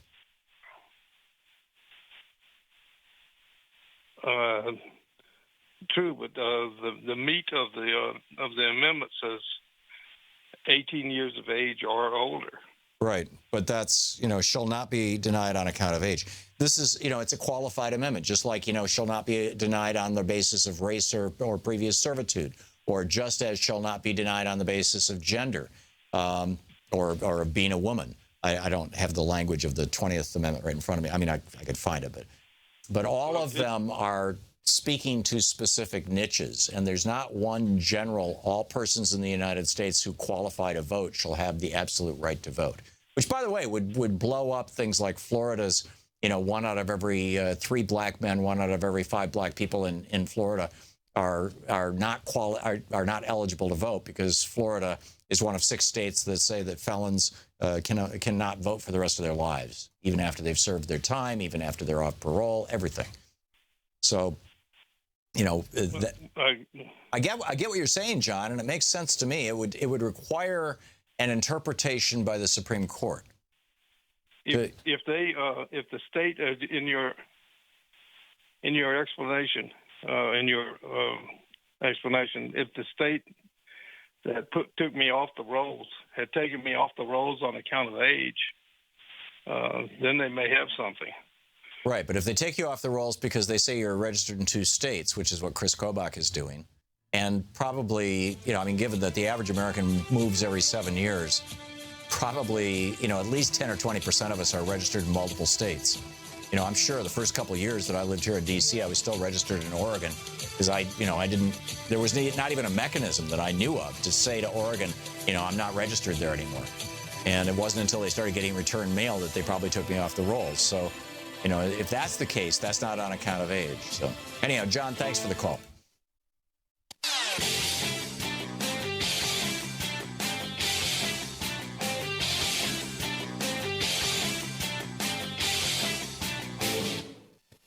This year's election results have generated fear, sadness, and despair. In the days and months ahead, our democracy may face a crisis of historic proportions. But there is good news. There is good news. There is good news. Thousands of people are stepping forward in solidarity, resistance, and resolve.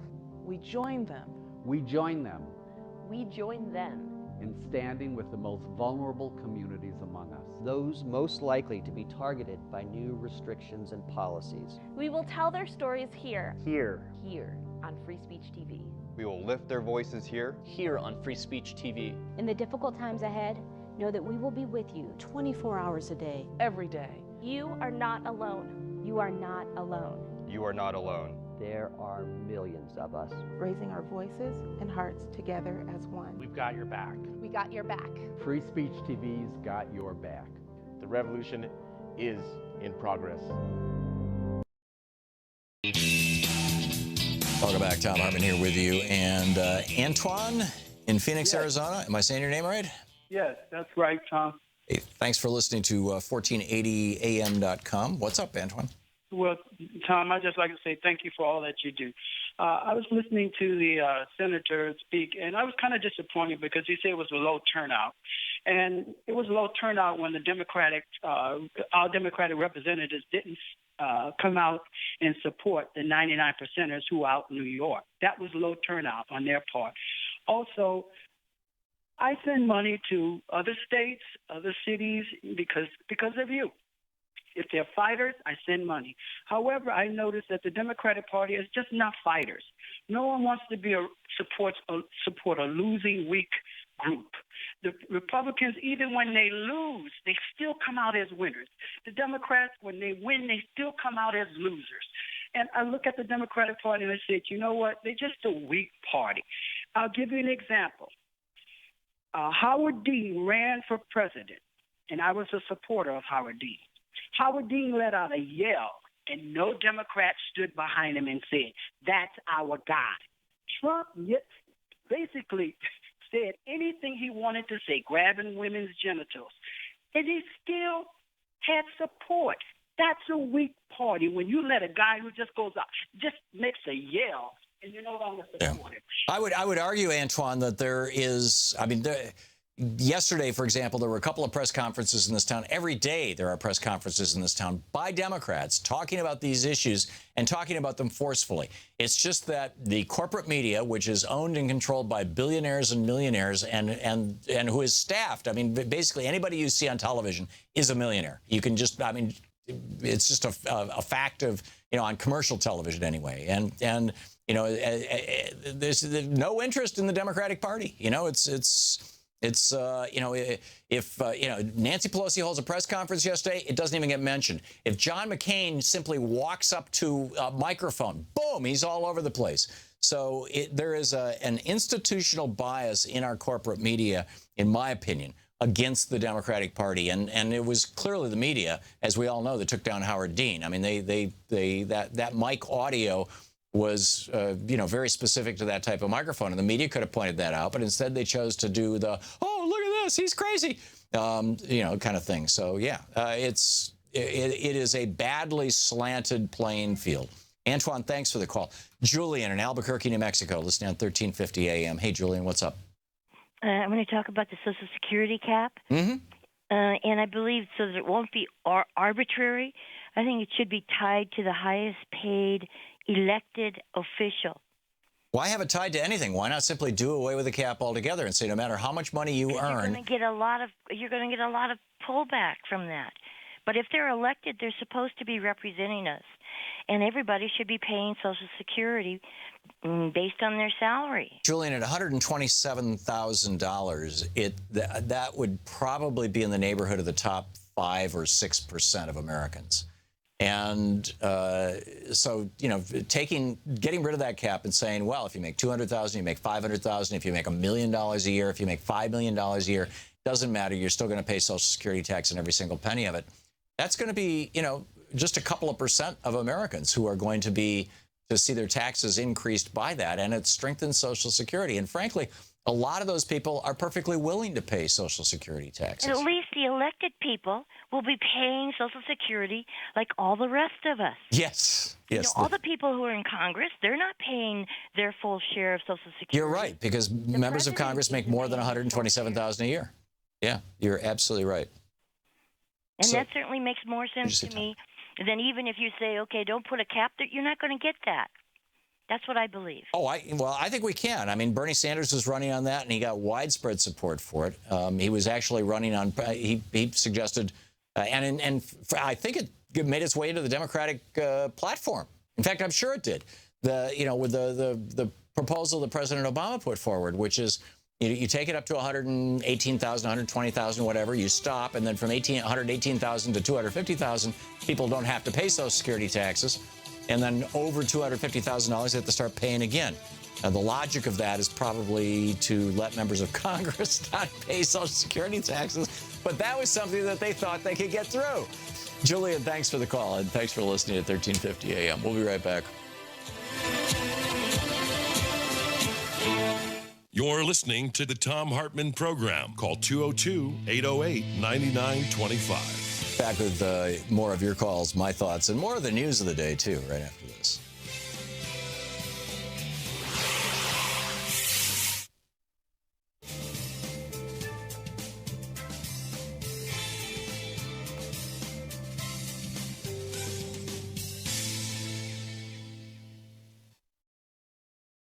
Did you see this thing? The scientists over at the Energy Department, they're scrambling to preserve the scientific data that they have. In fact, Jerry Brown, one of the things that was said during the campaign, or one of the incoming Trump people, is that they want to shut down the NASA satellites that are monitoring the temperature of the planet. Now, this is a variation on what Sam Brownback did in Kansas. Sam Brownback in Kansas said, we're going to do this great Reaganomics experiment. I still believe in Reaganomics, even though it's screwed the country. I think that it's real. You know, this trickle-down economics, this theory, this crazy theory that Steve Moore and Alvin Lafler came up with, I think it's real, and we're going to do this in Kansas, home of the Koch brothers. We're going to dramatically cut the taxes on our millionaires and billionaires in Kansas, which is going to drop the state revenue dramatically, and we're going to cut funding. We're going to cut spending in the state of Kansas. And so we're going to cut aid to education. We're going to cut aid to poor people. We're going to cut aid to, you know, we're just going to right across the board. And you will see, as a result of these lower taxes and fewer regulations and less, welfare, as it were, you'll see that Kansas is going to become the most vibrant economy in the entire United States.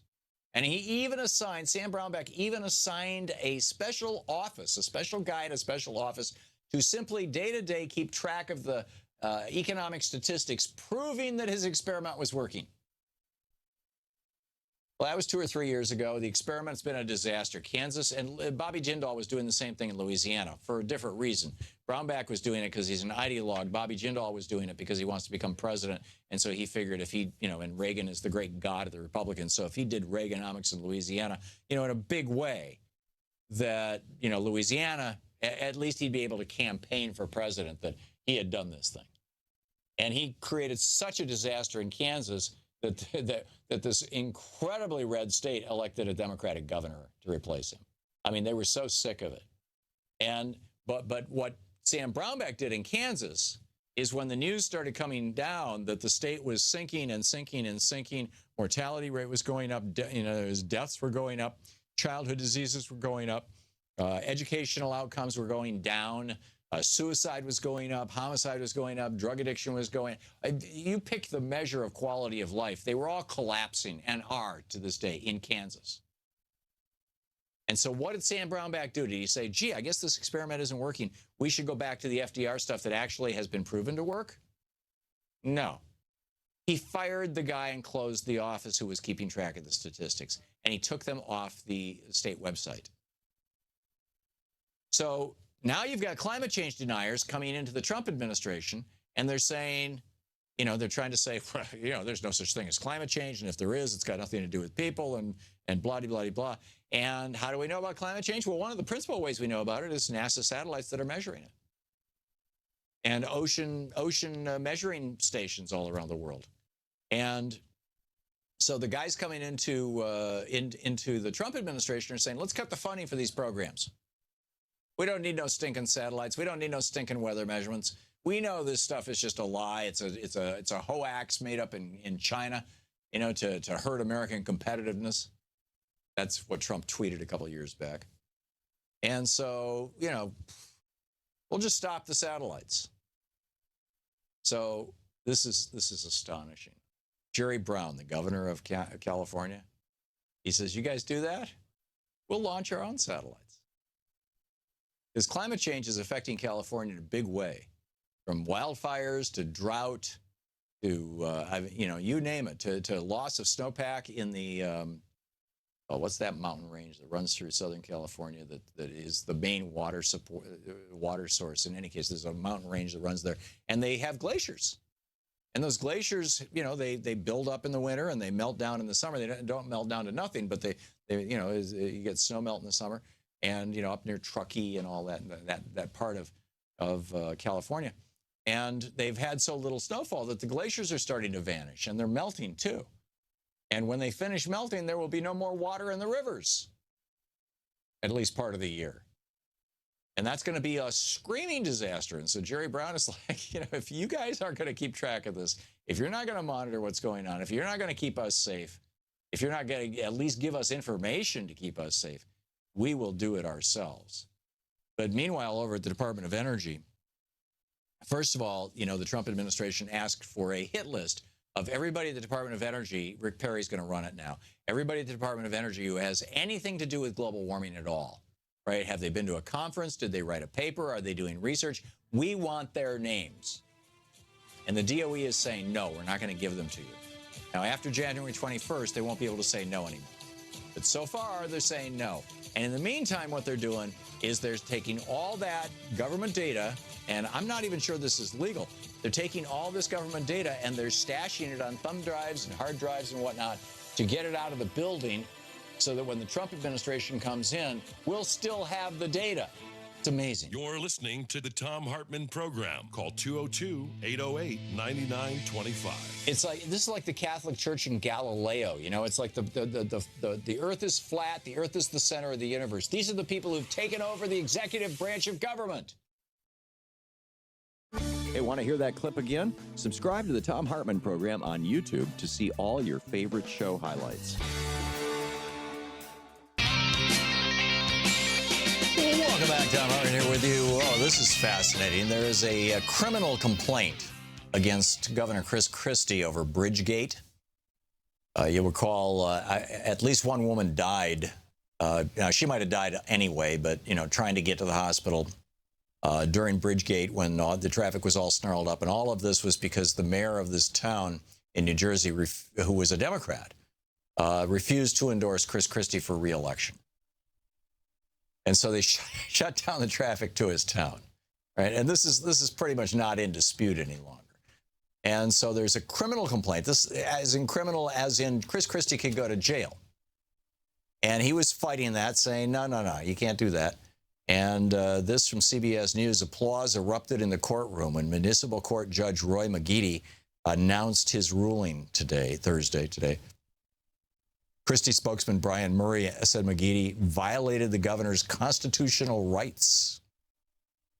Right? You have a constitutional right to mess with your constituents. You have a constitutional right to tie up traffic if you're the governor. You know, I missed that. There must have been an amendment to the Constitution that somehow just slipped right by me. You know. Tony in Williamstown, New Jersey. Hey, Tony, what's on your mind today? Hi, Tom. I wanted to ask you if you are optimistic or pessimistic about the 2018 midterms as far as the Democratic Party is concerned, because, well, there's a couple of reasons, but right now I'm in the middle of reading John Dean's book, Conservatives Without Conscience. And right. When I read about how they have pretty much locked down Washington, I wonder if it's too late to do anything. Well, Tony, if you're thinking that in the context of John Dean's book, wait 30 minutes, literally exactly 30 minutes from right now, and John Dean will be here, and I'll ask him. Oh, that's terrific. Okay. You set up our next guest perfectly.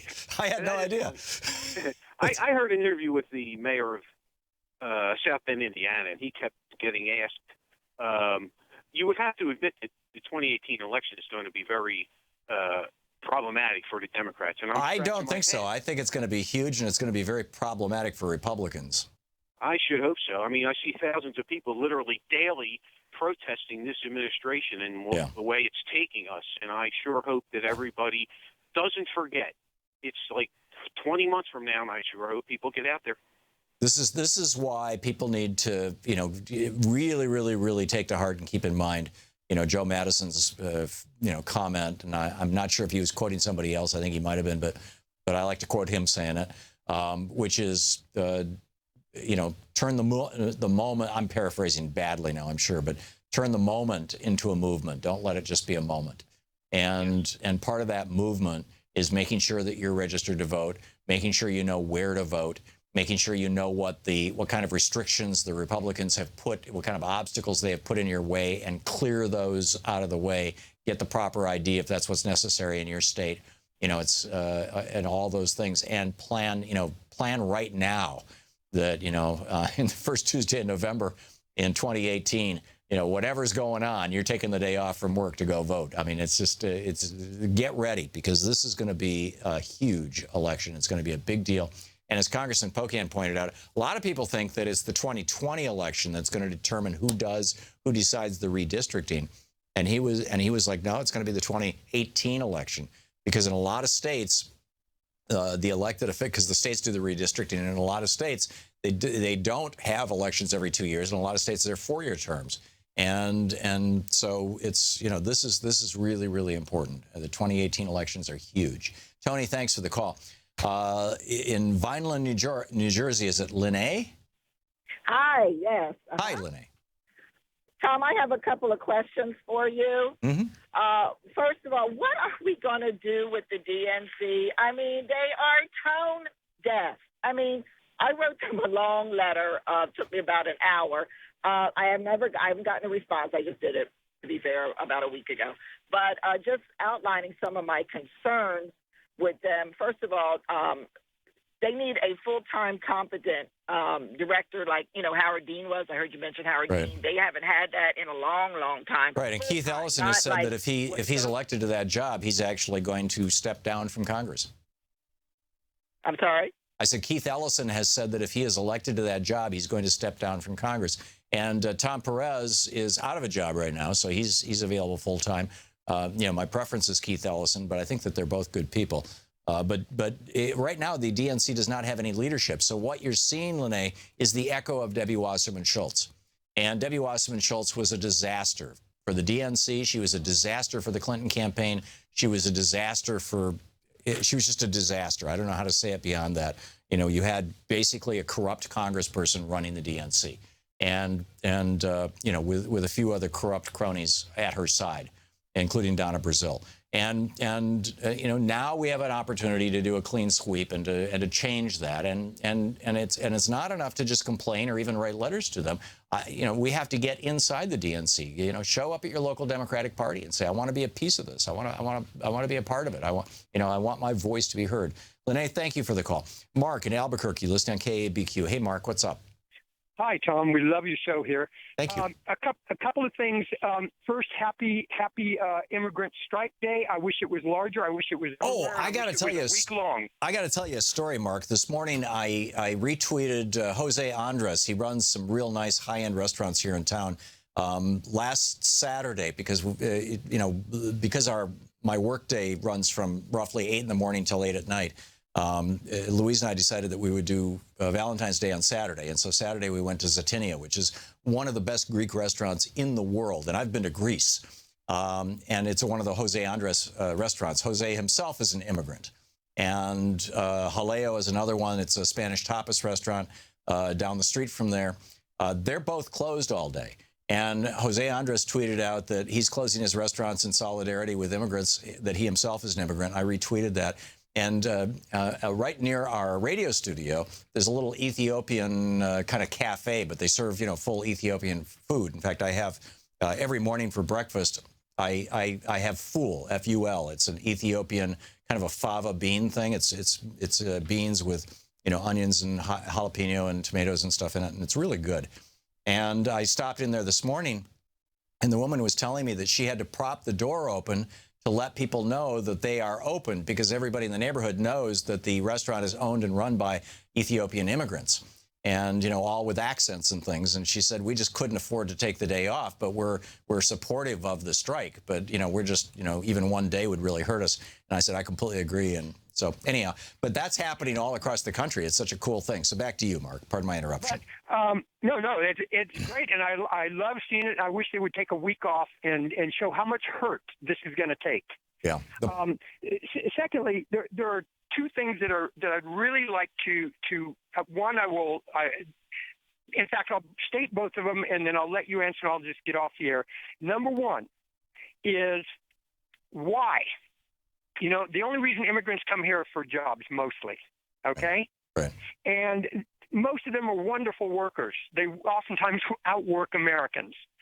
But why aren't we putting the people that hire them in jail? Because there is a law in the books that it is illegal to hire someone you know is an immigrant, an illegal immigrant, and most of these people know they are illegal immigrants. Why aren't we jailing those people, number one? And number two, when we finally need them, where is the John Birch Society? We're doing what? For you. Where is the John Birch Society doing what? Protesting. I have friends that are card-carrying conservative right-wing nut jobs who don't care about this communist intrusion into our country. Which communist intrusion? The communist involvement in our elections. The fact that Russians have their hands all over our elections and all over Donald Trump. Well, I don't disagree that we need to find out, what happened. There needs to be a serious investigation to see if the Russians were involved. But in case you didn't notice, Mark, Russia is no longer the Soviet Union, and they're no longer communist. In fact, they are more capitalist than we are. And I would say to their detriment, frankly. With regard, and thanks for the call, with regard to putting in jail white employers, basically, I've been harping on this for years. It's an entire chapter in my book, Rebooting the American Dream, which came out back 6-8 years ago. And the point is that Reagan, in 1986, when he reformed the immigration laws, in quotes, and gave amnesty to 5 or 6 million people who were in this country, the number one job in Reagan's mind, and in most conservatives' minds, the number one job of the Republican Party is to destroy the Democratic Party. And the largest supporter and funder of the Democratic Party, unlike the Republican Party, whose largest supporters and funders are billionaires like the Koch brothers, Shelley Adelson, like that, and fossil fuel industries, which is why they all deny climate change. Unlike that, the largest funder of the Democratic Party is labor unions. So how do you destroy labor unions? Well, Reagan, he busted Patco, he did all this other stuff, but the number one way that you destroy labor unions is compete with them.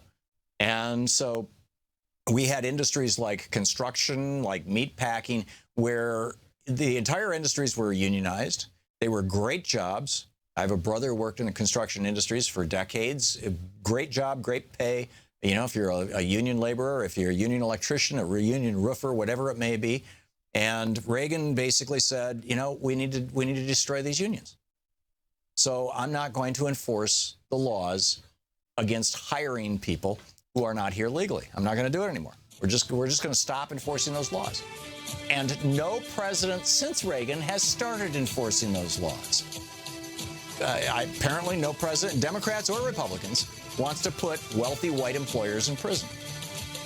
They're perfectly happy to put poor brown people in prison, but not wealthy white employers, no.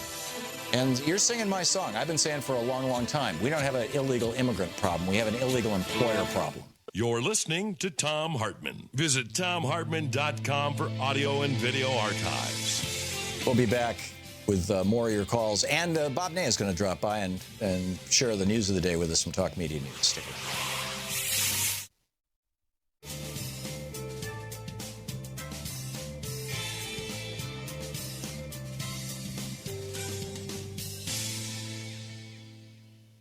And welcome back. Beverly in McHenry, Illinois. Hey, Beverly, thanks for watching Free Speech TV. What's on your mind today?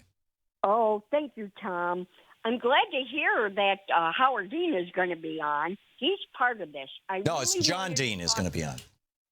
Huh? John Dean is going to be on. He was the attorney for Richard Nixon, and he wrote a book called Conservatives Without Conscience. I'm sorry, it's not Howard. Oh, okay. But Howard was a good guy until he became a lobbyist. About health care. And it's twofold, because my main thing is our DNC.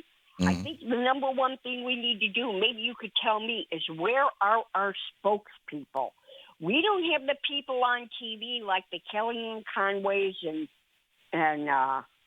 We actually do, Beverly. You just heard an hour of Congressman Mark Pocan. Congressman Pocan is the number 3 guy in the leadership of the House Progressive Caucus.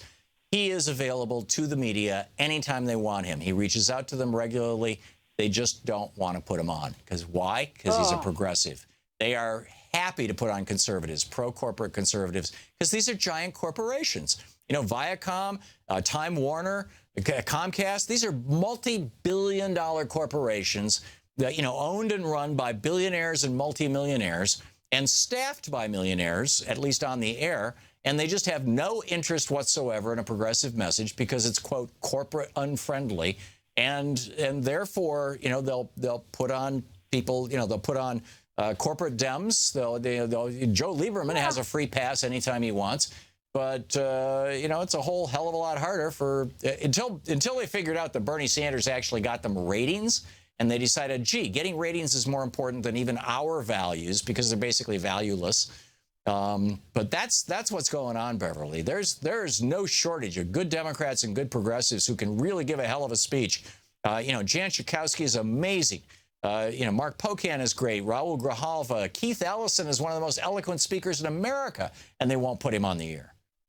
So, well, I don't know if we could do anything about that. We'll have to work on it. Well, what we can do about it is tell all of our friends to start watching Free Speech TV. And if you can get 3 people this month, 3 people who you know who are friends, to watch Free Speech TV, it'll be a great step forward. Beverly, thank you for the call. Bob in Marietta, Georgia. Or is that Marietta, Georgia, where I used to live, Bob?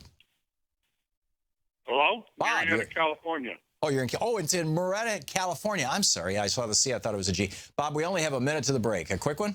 Okay, a quick one. These Senate hearings for these guys for the cabinet, yeah, particularly Mnuchin, aren't they held to a standard like a court where they can be charged for perjury if they lie? Yes, but it would require the Republicans in Congress to charge the Republican nominee in front of them with that, and that's pretty unlikely. Oh, okay. There's not an independent body that can do that. It would have to be the Senate itself. About all this offshore money and stuff, so I just want. Yeah, no, Mnuchin, and Mnuchin has already lied to Congress. It's why the Democrats refused to show up. Tom Price lied to Congress. It was why the Democrats refused to show up. They can't prosecute them, though, without the Republicans going along with it. And there is no independent oversight agency. It's not like the FBI rides in, somebody from the executive branch, or that the Supreme Court does something, the judicial branch. So that's the situation. Bob, thanks a lot for the call. Thanks for watching Free Speech TV. We will be rejoining our commercial stations and back with Bob Ney with Talk Media News right after this.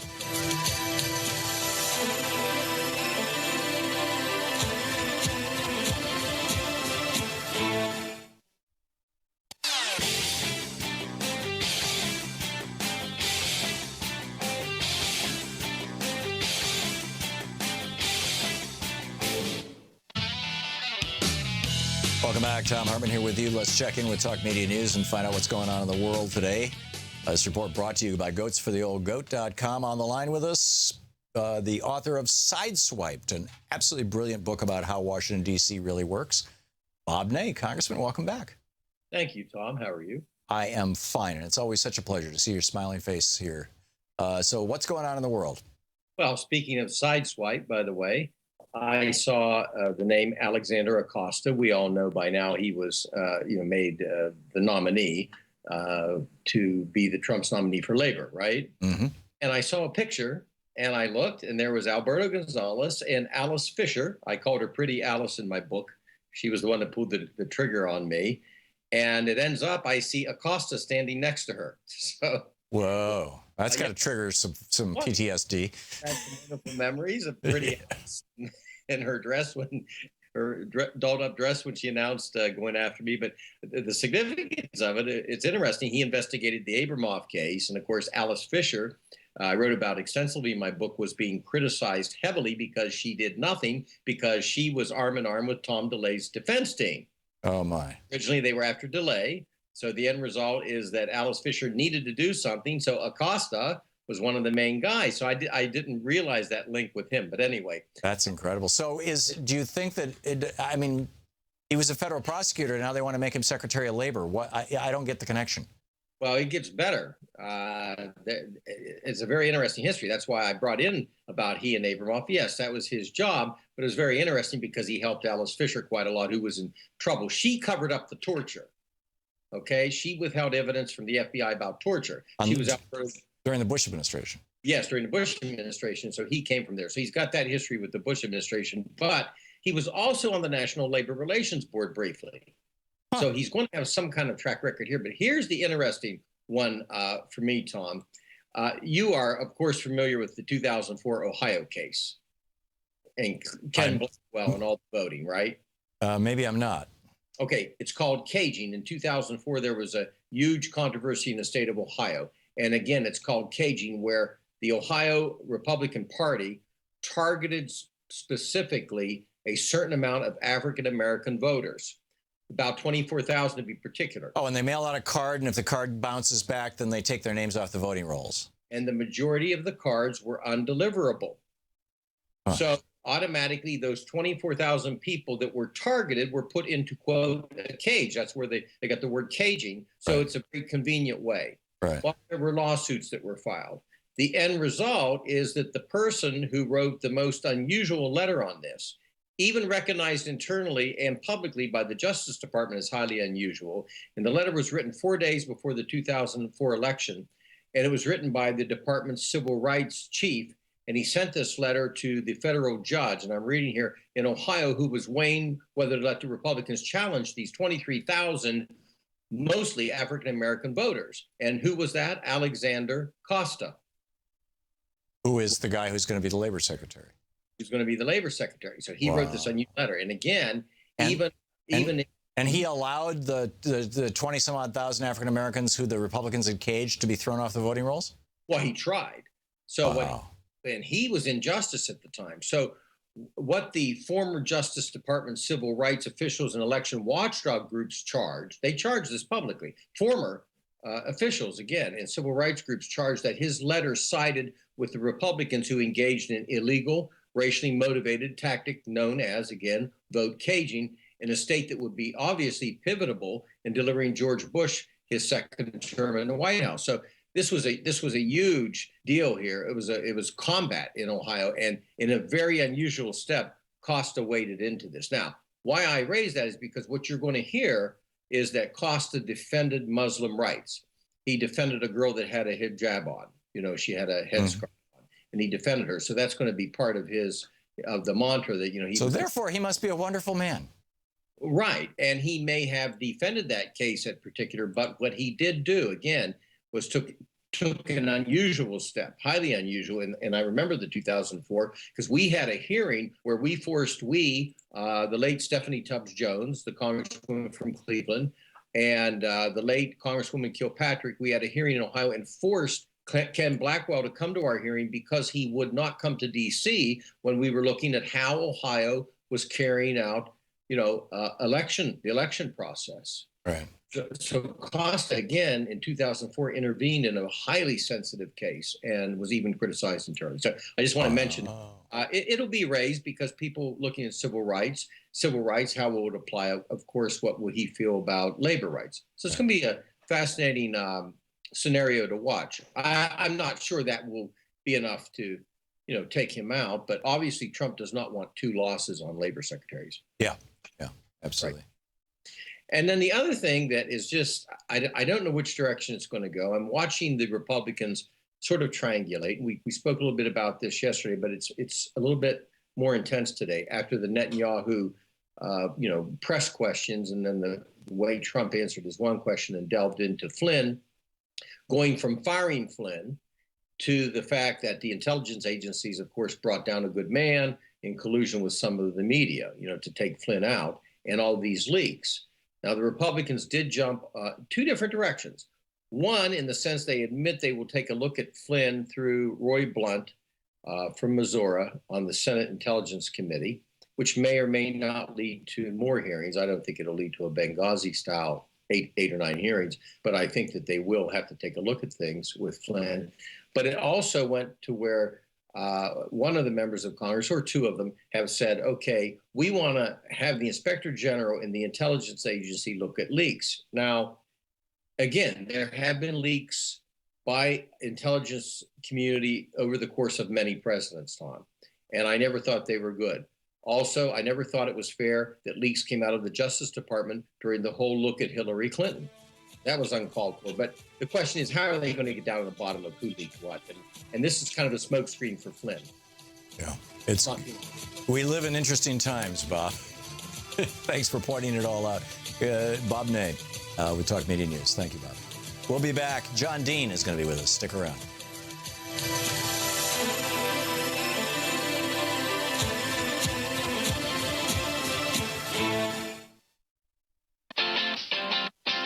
You're listening to Thom Hartmann.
The Thom Hartmann Program is brought to you in part by the Aiden Forecast, an investment newsletter with weekly updates of leading market indicators and a monthly deep dive into what the details of the economy and the markets mean for investors and retirees.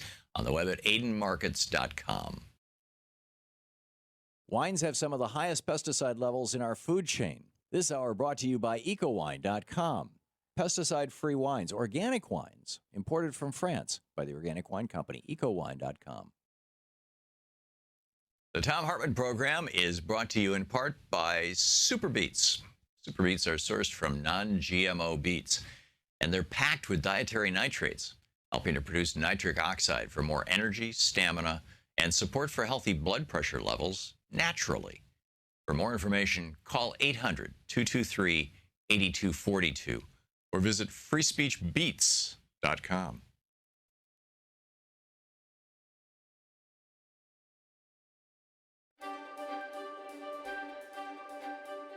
Thom Hartmann University Book Club. Today we're reading from the crash of 2016, one of my favorites. In her writings, this is from page 62, by the way, a middle-class primer is the chapter title. In her writings, which have become foundational for libertarian theology, author Ayn Rand suggested that the only purpose of government should be to prevent oppression by force. What she neglected to consider was all the force inherent in nature. If you're hungry, there is the force of biology. If you're homeless, you confront the force of winds, storms, ice, and rain.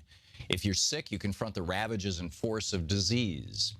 These were the forces that provoked the first governments, the first communities, the first clans and tribes, the first nation states. It's easy for libertarian elitists, such as multimillionaire TV talking heads or college kids reading Atlas Shrugged, to talk about how there should be no government beyond police, the army, and the courts. They all have enough resources that they don't need to deal with the forces of raw nature. And that explains why billionaires would bankroll libertarian-leaning think tanks that will, when the crash comes with its full force, tell us it was caused by big government. However, in the real world, humans must confront both nature and other humans, which is why we create governments and why we create economies. But it wasn't until 1776 when Thomas Jefferson placed John Locke's right to life, liberty, and property, or replaced it, with life, liberty, and the pursuit of happiness, that the idea of a large class of working people had the ability to pursue happiness, the middle class. It wasn't until 1776 that was even seriously considered as a cornerstone obligation to government. This was also the first time in history that the word happiness had ever appeared in any nation's formative documents, as Jefferson wrote in 1817 to Dr. John Manners, quote, "The evidence of this natural right, like that to our right of life, liberty, the use of our faculties, the pursuit of happiness is not left to the feeble and sophisticated investigations of reason, but is impressed on the sense of every man." As Jefferson realized, with no government interference by setting the rules of the game of business and fair taxation, there could be no broad middle class, maybe a sliver of small business and artisans, but the vast majority of us would be the working poor under the yoke of elites. The economic royalists know this, which gets to the root of why they set out to destroy government's involvement in the economy. After all, in a middle-class economy, they may have to give up some of their power, and some of the higher end of their wealth may even be redistributed, horrors of horrors, for schools, parks, libraries, and other things that support a healthy middle-class society but are not needed by the rich, who live in a parallel but separate world from the rest of us. As Jefferson laid out in his 1816 letter to Samuel Kercheval, a totally free market where corporations reign supreme, just like the oppressive governments of old, could transform America, quote, until the bulk of the society is reduced to be mere automatons of misery, to have no sensibilities left but for sinning and suffering. Then begins indeed the bella omnium in omnia, which some philosophers observing to be so general in this world have mistaken it for the natural instead of the abusive state of man. Although this may come as a sudden realization to many, we've really known it all our lives. In fact, in the 6,000-year history of the civilized world, a middle class emerging in any nation has been such a rarity as to be largely historically invisible. The United States has had two great periods of what we today call a middle class. The first was from the 1700s to the mid-1800s and was fueled by virtually free land for settlers stolen from the Indians and free labor, slavery in the South and indentured immigrants in the North. The result was, as de Tocqueville pointed out, the most well-educated, politically active, middle-class non-aristocrats in the world. The second period didn't take hold until after World War II, during my dad's lifetime. Unlike the first, which was fueled by free land and slaves, the second had to be carefully constructed with specific and what some might define as socialist policies put in place during the New Deal, which asserted more democratic control over the economy and workplace in order to keep the economic royalists in check. To both stimulate and balance the domestic economy, FDR reinstituted progressive taxation, which gave workers more to spend and gave the rich an incentive to pay their workers better to maintain a stable workplace, since if they took the money themselves, it would just mostly go to taxes, thus stimulating demand for more goods and services. Progressive taxation has a long history. As Jefferson said in a 1785 letter to James Madison, quote, "Another means of silently lessening the inequality of property is to exempt from taxation all below a certain point and to tax the higher portions of property in geometrical progression as they rise." FDR eventually hiked the top income tax rate paid by the super rich in America to 90%. This had a twofold effect. First, it held income inequality in check and ushered in an era of equal income and a growth among all classes. Unlike the Gilded Age, when the economy grew at a blistering pace but the gains were afforded only to the robber barons, the period between 1947 and 1980 saw unparalleled equitable growth. During these 30-plus years, the poorest fifth in America saw a 116% increase in their incomes. The middle fifth, 111% increase. Top 5% only saw an 85% increase. All income classes shared in the prosperity of the times when the top marginal income tax rate was above 70%. The second effect of a high income tax rate was to bring stability to the economy. And then it goes through the whole explanation of how that worked. The book is The Crash of 2016.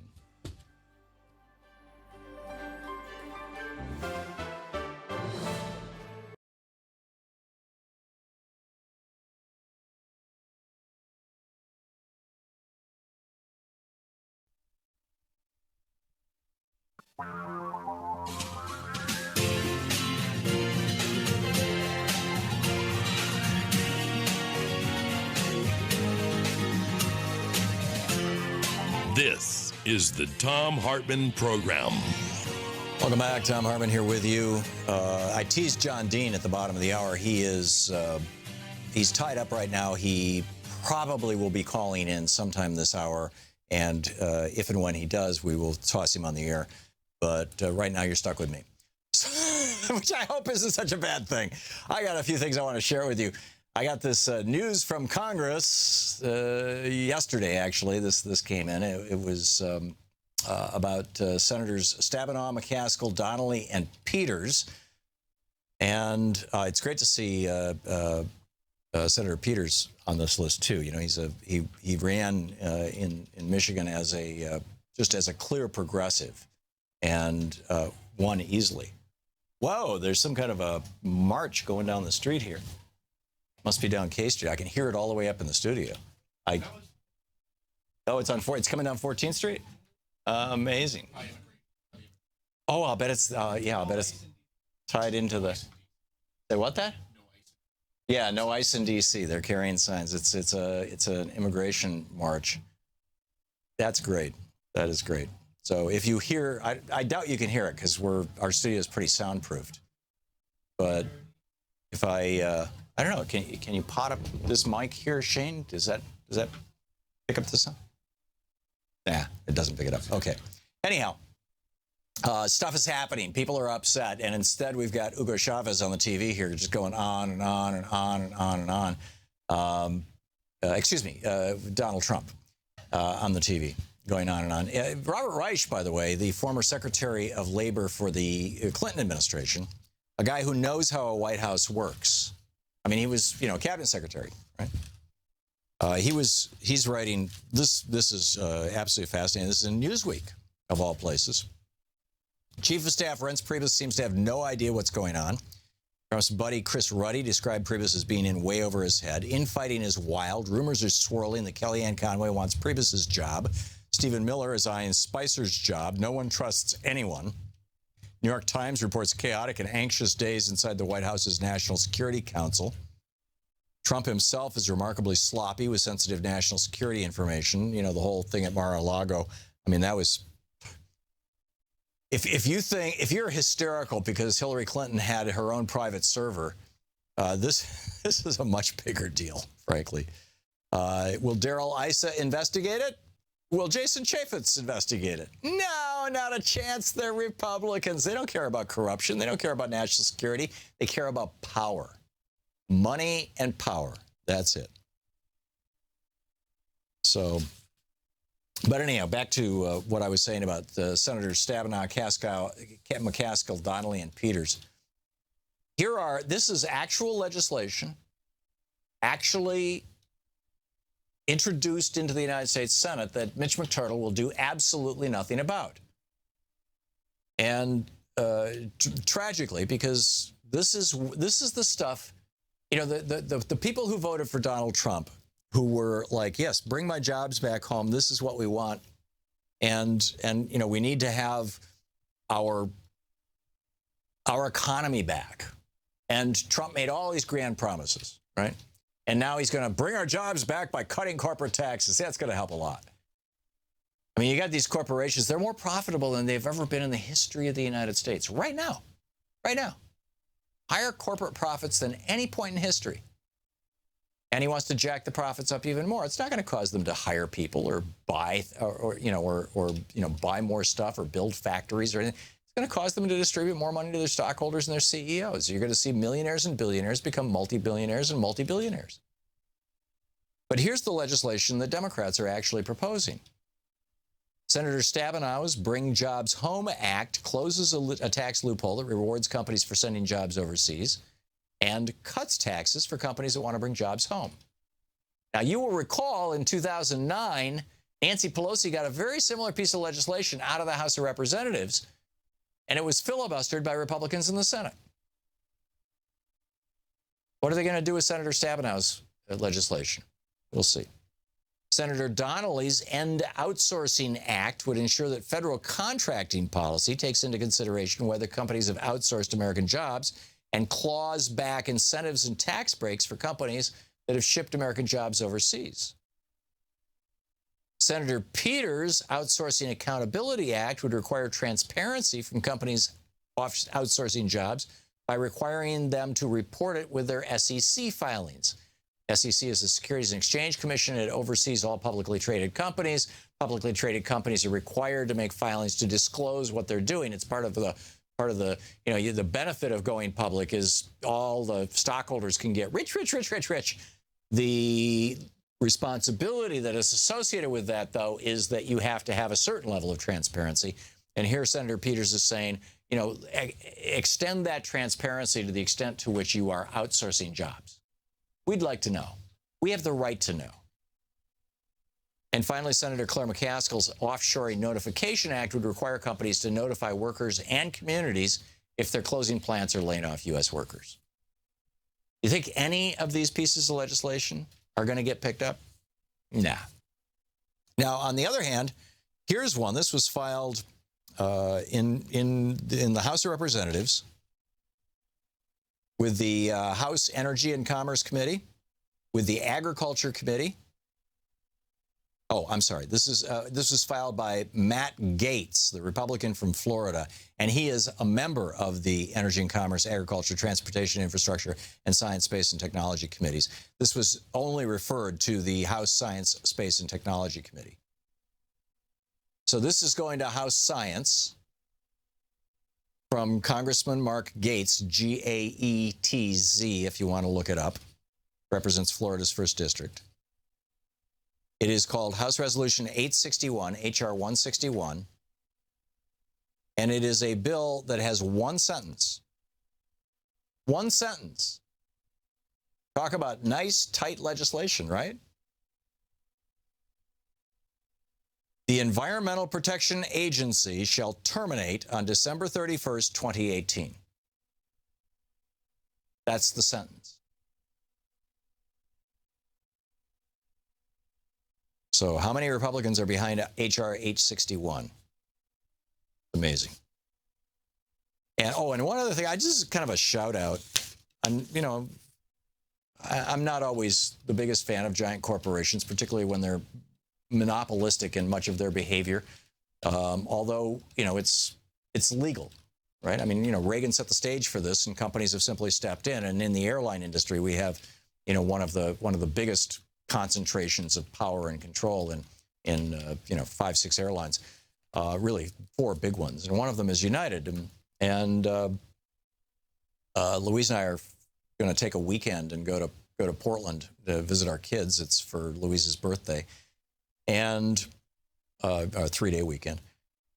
And after I bought the ticket, the thing popped up, would you like to do a carbon offset? I was like, carbon offset? And they said, yeah, the carbon offset will cost like, as I recall, it was $21. And I offset 1.6 metric tons of carbon with that $21. And it's the equivalent to planting 43 trees. And it was done by giving money to the Capricorn Ridge Wind Farm.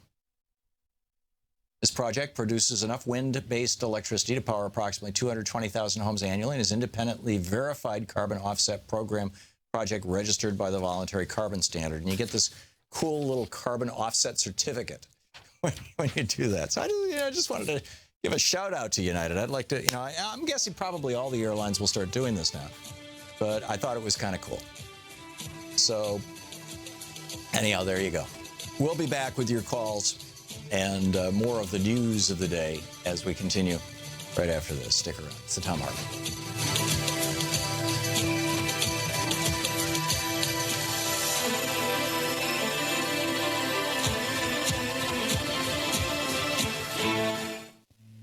This is the Thom Hartmann Program. Back with your calls right after this.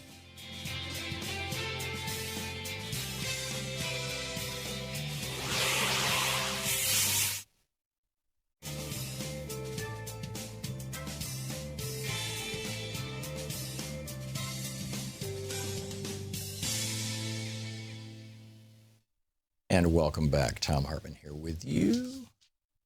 And Christopher in Ocean Park, Washington. Hey, Christopher, what's on your mind today? Hey, brain fart. No. That's okay. It says here, salaries, Social Security. Social Security. Yeah, okay. And the other one is when they take the ACA away and people start dying with medical bills that are going to bankrupt their family, can they change their will to name the Republican congressperson sole beneficiary of their estate, thus sticking them with the medical bills? Oh, interesting. Can you refuse if someone names you executor to their estate? Can you refuse? Yes, you can refuse, and no, being named in the will does not mean that you're stuck with the bill. So okay. I don't know. I was just wondering, because that would be one way, because this is going to happen. Oh, yeah. Yeah, absolutely. If Paul Ryan's... If this, Paul Ryan was on TV this morning making a sales pitch to the American people for his voucherization, basically, of Obamacare and of the Affordable Care Act. And if he is successful at doing that, you're absolutely right. People are going to die. This is a life and death issue. But unfortunately, I know of no way to stick Republicans with the bill when that happens. But we just need to be raising holy hell. I mean, there's no other way around this. Christopher, thanks for the call. It's a good try. I mean, a nice idea. Christopher's clearly thinking. Carol in Murrells Inlet, South Carolina. Hey, Carol, what's on your mind today? Thanks for watching Free Speech TV. Yeah, hey, Tom. Okay. So I got this Valentine out of the blue from an organization called Republic-N with a capital EN.org. Have you heard of Republic-N? No, I have not. Okay, they apparently are out of George Mason University. This thing smacks of Madison advertising packaging. I actually got physical cupcakes, edible cupcakes that I won't touch. The message is a sweet solution from Secretary of State Rex Tillerson. And there's an excerpt from a speech he made in October of 2016, and talking about market forces driving solutions on climate change. And it's signed by him as Rex Tillerson, CEO of ExxonMobil Corporation. In this pitch that I got in the mail as a Valentine, Last week or this week you got this? Go ahead. You got this you got cupcakes in the mail this week from Rex Tillerson signing it as CEO of ExxonMobil? Seriously? Yes. And George Mason, I mean, George Mason is a huge recipient of money from the Koch brothers. And of course, they're, Koch Industries and ExxonMobil are two of the largest fossil fuel companies in the United States. Well, I don't know how they got my name. This is a pretty new, I'm in South Carolina. They probably assume I'm Republican. Yeah. But it's from an energy and enterprise initiative based at George Mason. Right. And it physically has cupcakes that are shaped like snowballs. And it's got a return mailing that they want me to send money and also volunteer to be a part of their campaign. And do I want a Republican team member to call me? Wow. Yeah. The card says roses are red, snowballs are white, together we'll get the solution right. And it's from republican.org, which says climate realist, energy optimist, and then goes on to say a free enterprise solution from Rex Tillerson. Amazing. Carol, thank you for the heads up on that. I'll have to dig into that. Thank you. We'll be back.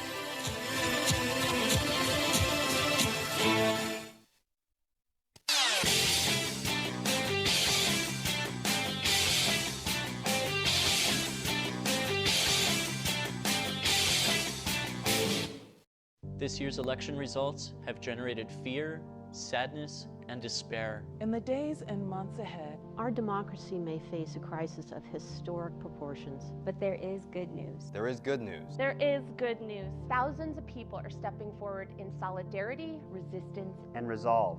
We join them. We join them. We join them in standing with the most vulnerable communities among us. Those most likely to be targeted by new restrictions and policies. We will tell their stories here. Here on Free Speech TV. We will lift their voices here on Free Speech TV. In the difficult times ahead, know that we will be with you 24 hours a day. Every day. You are not alone. You are not alone. You are not alone. There are millions of us raising our voices and hearts together as one. We've got your back. We got your back. Free Speech TV's got your back. The revolution is in progress.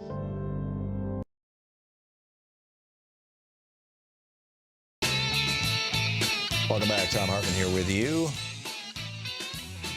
Remarkable. Dorsey in Los Angeles. Hey, Dorsey, thanks for calling. What's on your mind today? Yes. Hi, Tom. The reason I'm calling is I think that the United States is being a little bit hypocritical when they're asking Israel to establish a two-state agreement. And I wanted to point out that the U.S. has Puerto Rico, the Virgin Islands, Guam, and other territories that was gained through war. And it's been over 100 years, and these citizens of these territories have not been given the right to sovereignty or statehood. So, actually they're being kept in limbo from being able to self-govern themselves. So we need to clean up our act as well as Israel cleaning up its act, or are you suggesting that our, let's say, moral failing justifies Israel's? I think that we should clean up our act before we can ask other nations to follow suit, because we're supposed to be in the forefront of democracy. And if we're not doing the right things politically to people, minorities, because that's what they are, they're Spanish, they're Samoan, and various other cultures, we're still doing imperialism, and it's economic imperialism. We're using their resources, we're using their lands, and we're not giving them in no way of being self-sufficient, because they're dependent on us on everything they get. No, and the worst of all those is the Solomon Islands, where we did the nuclear tests, the Bikini Atoll and all that. And they are just stuck in grinding poverty while we've got, all these military bases there. Dorsey, you make a good point, and I don't have a facile response to it. It's a good point, and nothing wrong with looking at the beam in your own eye before you start talking about the speck in somebody else's eye. Although actually, I'd say it's a beam in the case of Israel. We both need to clean up our acts. Dorsey, thank you for the call. Daniel in Dadeville, Alabama. Hey, Daniel, what's on your mind today? Hey, can I take you on speaker real quick? Certainly. Is that better? That sounds fine. What's up, Daniel? Okay. Just question for you. How can I light a fire under my Democratic local committee? We haven't met since September. Mm-hmm. And the chairman says we're going through a transition. So how do I light a fire under this? Well, replace the chairman would be the starting point. I mean, if you can get a majority of other people on the committee who are upset about the way the committee's being run, then you can speed up that transition process. I've tried the state committee, and they keep referring me back to. No, you've got to deal with this in your local committee. If your local committee has a dysfunctional leader, then you need to replace him, which means that you need to get a majority of people who view it the way you do on the committee. So I would say, Daniel, in all probability, the best answer is recruit. And recruit, and I'd go back to the state. No, you recruit and you call when you have a quorum, and it would depend on how the rules are written, whether a quorum is a simple majority or whether it's a supermajority or whatever. But when you've got a quorum of people, and again, you'd have to check the rules on this thing with regard to your local committee, but you can probably call an ad hoc meeting. You can probably call a meeting and maybe even a vote. And if not a vote, at least, to replace the chairman. I would, if your chairman is running your local Democratic committee that incompetently, I would take a serious look at the bylaws for your local committee and look for your remedies there. And it varies around the country, I believe, but that's step one. And typically those bylaws, I mean, yeah, they're written in legalese, but they're not that hard to figure out exactly what they're saying. There has to be a mechanism for removing them. So, Daniel, I got to move along, but thank you for the call. Merlin in Madison, Wisconsin. Hey, Merlin, got a minute to the break. A quick one. 1 second. Let me get off the Thank you. speakerphone. Hold on. Where are you? Hello? Hear me? Yeah. I'm sorry, I can't turn it off.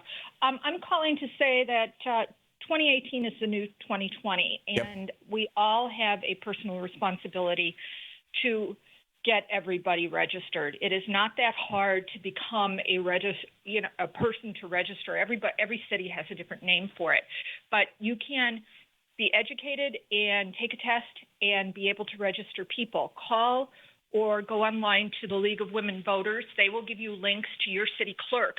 Yes. And then go out and register everybody you come in contact with. Right, and you can do this in most states. Florida passed a law saying that if you do this and you make even one mistake, you go to prison, which is why the League of Women Voters stopped registering people in Florida. Rick Scott put an end to that.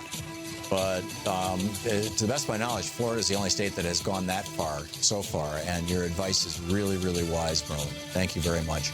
I totally agree with you. Brilliant. Thank you. We'll be back with more after this. Stick around.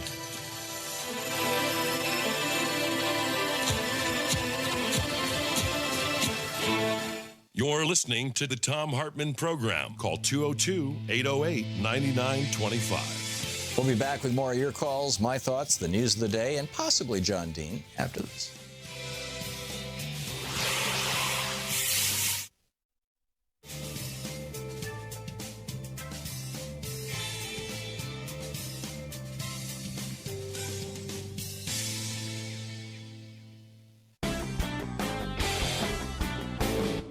But the sales pitch that the Nazis put forward in the early 30s was that the Jews were a people apart. That was I forget how it's said in German, but a people apart. That they lived in their own communities, that they dressed differently, that they spoke differently. They spoke Yiddish rather than German, which is kind of a hodgepodge mixture of, it's sort of like down in Louisiana where it's Creole, sort of half French, half English.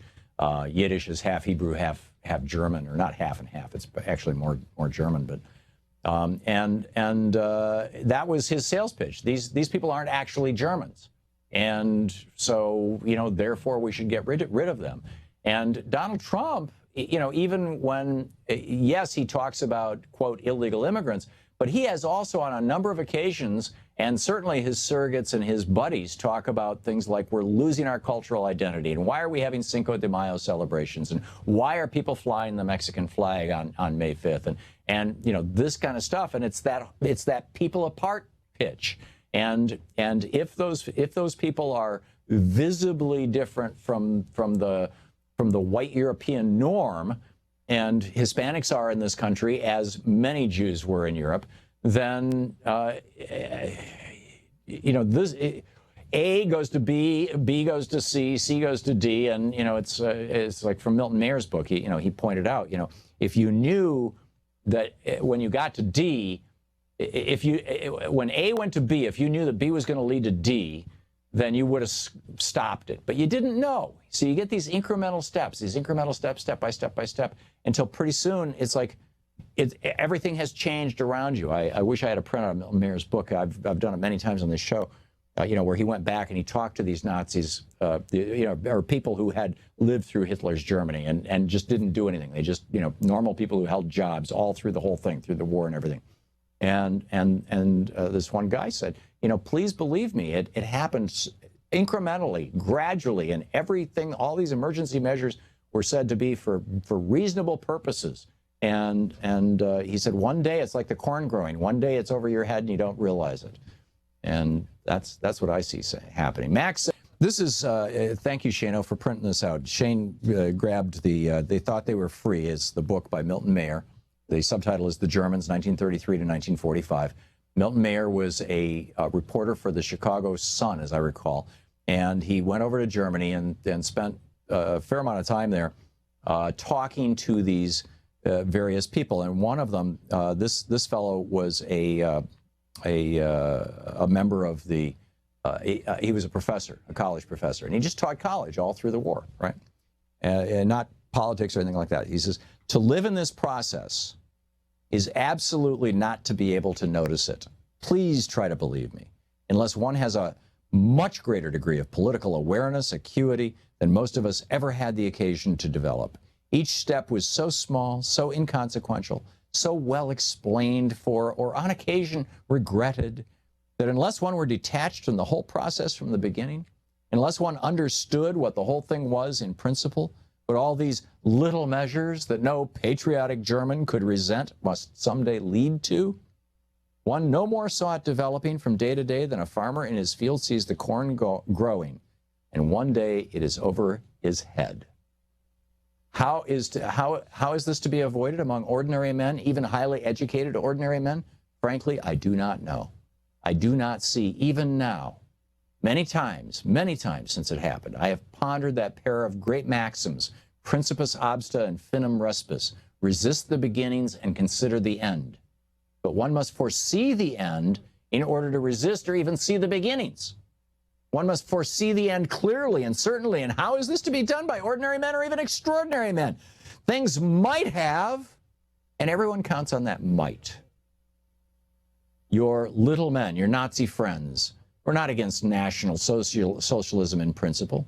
Men like me who are the great offenders not because we knew better, and that would be too much to say, but because we sensed better. Pastor Niemöller spoke for the thousands and thousands of men like me when he spoke too modestly of himself and said that when the Nazis attacked the communists, he was a little uneasy, but after all, he was not a communist, and so he did nothing. And then he attacked the socialists, and he was a little uneasier, but still he was not a socialist, and he did nothing. And then the schools, the press, the Jews, and so on, and he was still always uneasier, but still he did nothing. And then they attacked the church, and he was a churchman, and he did something, but then it was too late. You see, one doesn't exactly, I'm still reading from Milton Mayer's book, They Thought They Were Free. Brilliant book. I mean, if you want to understand World War II and the rise of the Nazis, read this book. He said, you see, one doesn't exactly see where or how to move. Believe me, this is true. Each act, each occasion is worse than the last, but only a little worse. You wait for the next and the next. You wait for one great shocking occasion, thinking that others, when the shock comes, will join with you in resisting somehow. You don't want to act or even talk alone. You don't want to go out of your way to make trouble. Why not? Well, you're not in the habit of doing it. It's not just fear of standing alone that restrains you. It's genuine uncertainty. And people say you're an alarmist. Remarkable.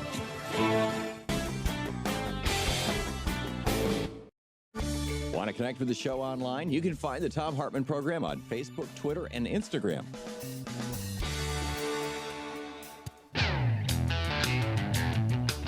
Welcome back. Thom Hartmann here with you, and Rob in Newport, Washington. Hey, Rob, what's on your mind? Hey, Tom. Hey, Rob. Sounds like you're on speakerphone. Yeah, just in the middle of chores. Okay, so what's up? I have a suggestion. Mm-hmm. Thanks for taking my call.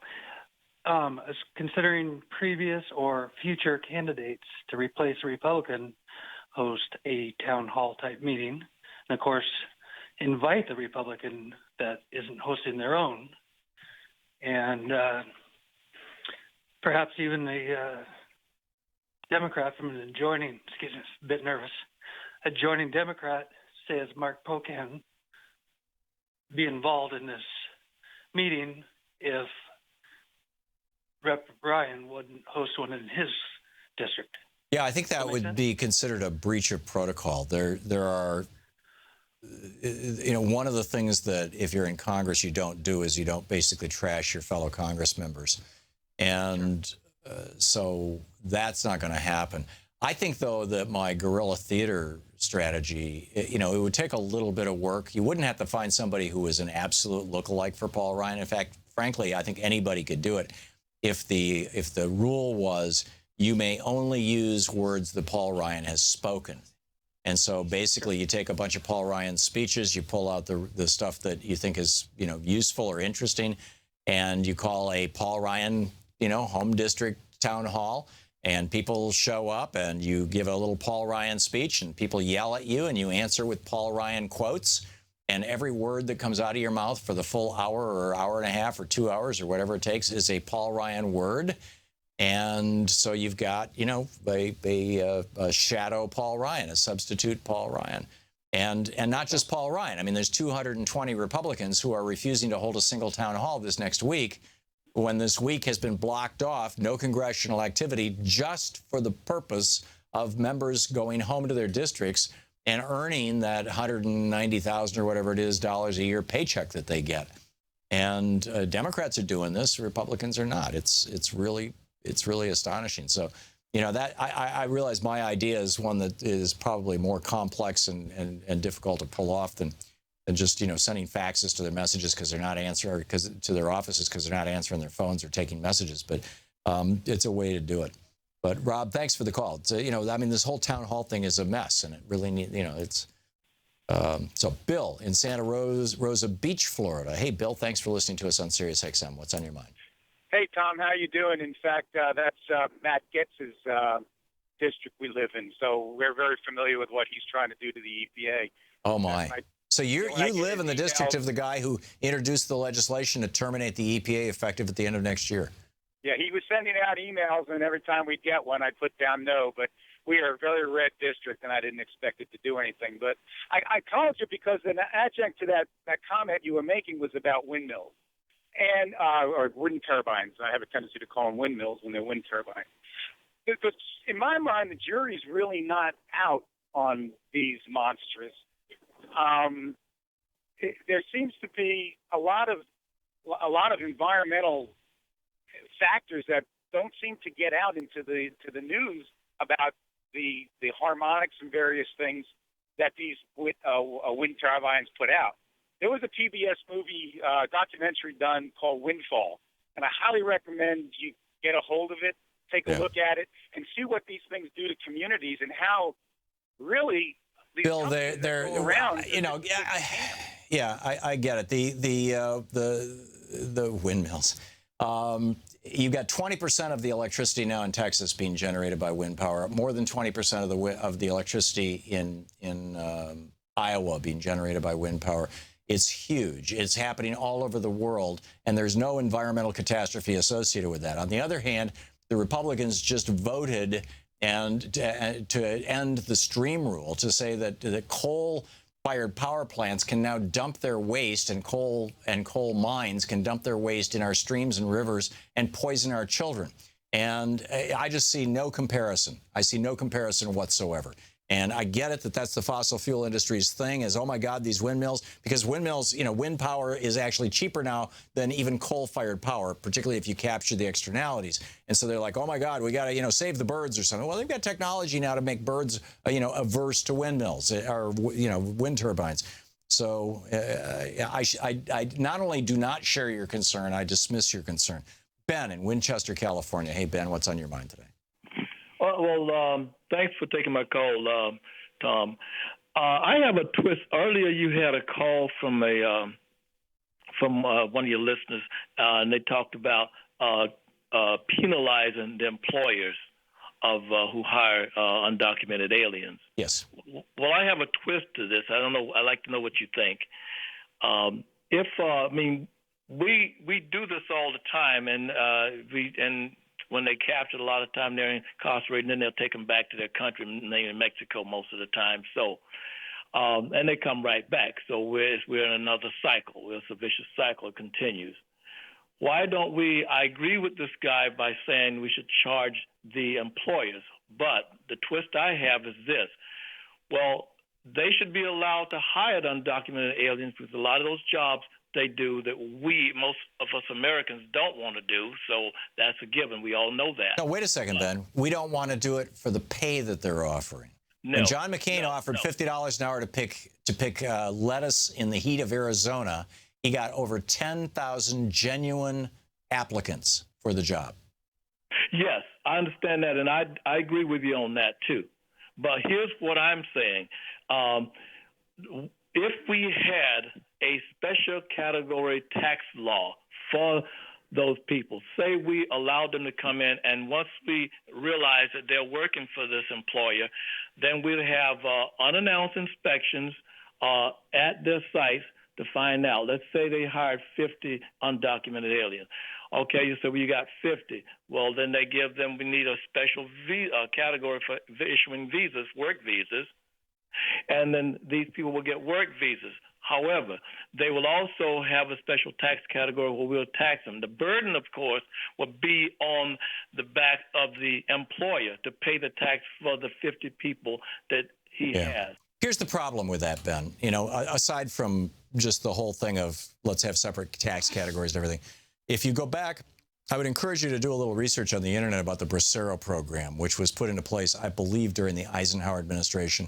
And I think it was ended either during Kennedy or Johnson, but I could be wrong on my timeline. But the Bracero program happened when I was a little kid.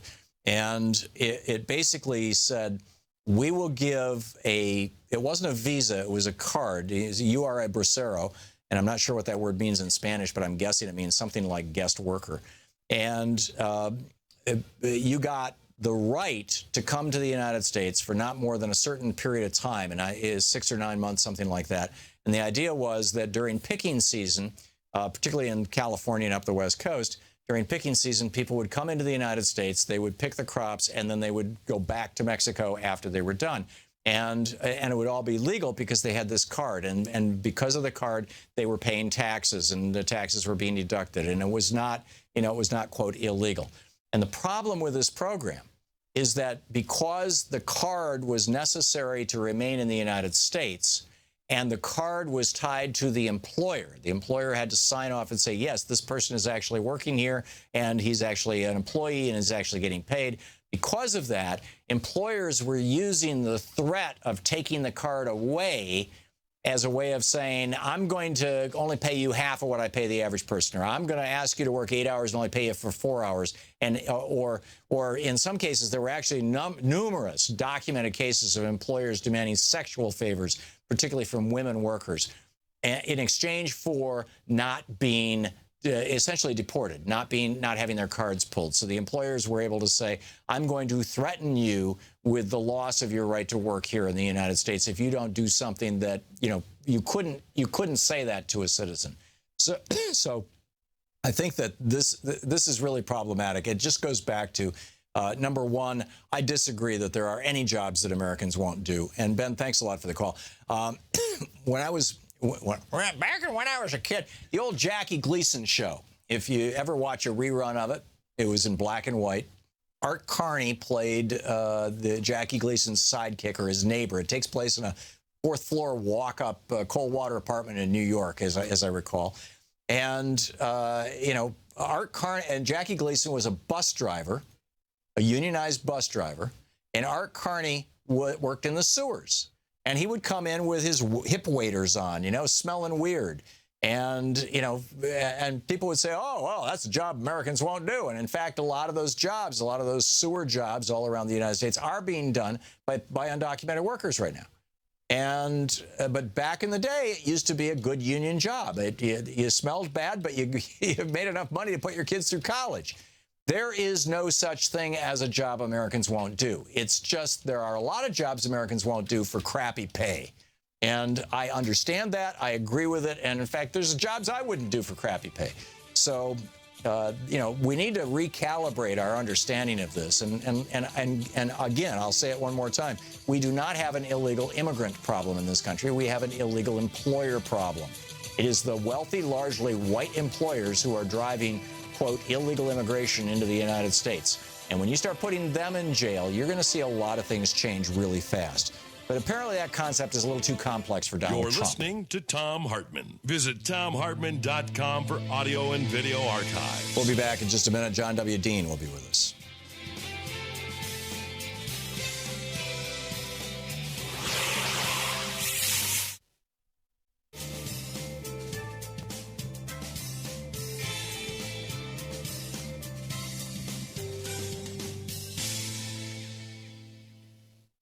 And welcome back. Joey in Lake Elsinore, California. Hey, Joey, thanks for watching Free Speech on DirecTV. What's on your mind today? Tom, thanks for taking my call. Great show. I'm sorry I didn't get to watch the whole thing. I was watching What's-His-Face give him a press conference, but I'm not trying to bum you out. I just wanted to point out today marks the 75th anniversary of, I guess, I don't know what you'd call the president's decree, 9066, where we put American citizens in concentration camps. Right. War was a big deal, but all my Japanese friends are now, you know, living this again. And it just surprises me as we have this day of immigrants that we're still there. It just blows me away. Thank you. Yeah, you're welcome, Joey. Thanks a lot for the call. Benjamin, watching Free Speech TV in Madison, Mississippi. Hey, Benjamin, what's up? Benjamin? Charles, watching Free Speech TV in Southgate, California. You're on the air. Hey, Charles. Hey, Tom. Good to talk to you. I was just wondering. I had a guy come by here the other day that's running for city council, and I think I scared him to death because I live in a mostly Latino area, and I got to talking to him about some of the issues, and I'm not sure exactly. Kind of being new to the whole voting thing again.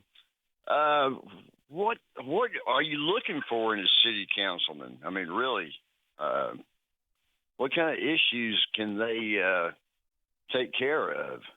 Oh, they have a lot to do with your quality of life. I mean, it's everything from, speaking of sewers, everything from, you know, the trash. I mean, everything that happens in your city, basically, your city councilman have some say in, or if not some say, you know, if not direct control over, at least indirect control. These are huge quality of life jobs. What is the best way to kind of research a candidate? Maybe the computer? Yeah, or, you know, ask them to hold a public forum. You know, gee, I'm thinking about voting for you. Will you come to the local school and you know, I'll get the gymnasium and I'll rent it out. You know, typically you can do it for free in public spaces. And let's have a candidate forum. Let's have you come in and talk to everybody and like that. So, all right. And you can always call them and read their literature. Charles, thanks a lot for the call. Clyde in Louisville, Kentucky. Clyde, we have just 1 minute till we rejoin our commercial stations. Thanks for watching Free Speech TV. Quick question. Yes, I was wondering why when you go on Social Security, they limit how much you can make when actually anytime you have a job, you still pay Social Security and you pay taxes. So what's the importance of being limited? That cap on Social Security income has been used as to rationalize the cap on Social Security payments. Right now, this year, if you make over $127,000 a year, you don't have to pay any more money into Social Security. And so when people like Bernie Sanders come along and, well, actually it got made into the Democratic platform, and say, let's do away with the cap so that Bill Gates is paying the same amount into Social Security as you are, Clyde, then the billionaires say, well, okay, if you're going to have me pay all this money into Social Security, get rid of the cap on how much Social Security can pay me. And which is, seems to make a certain amount of sense, but in reality, what it would do is just screw up the Social Security system. And Social Security is really insurance. It's not a retirement program. It's insurance against poverty and old age. And insurance works differently than investments. Clyde, thanks a lot for the call. We'll be right back with John W. Dean.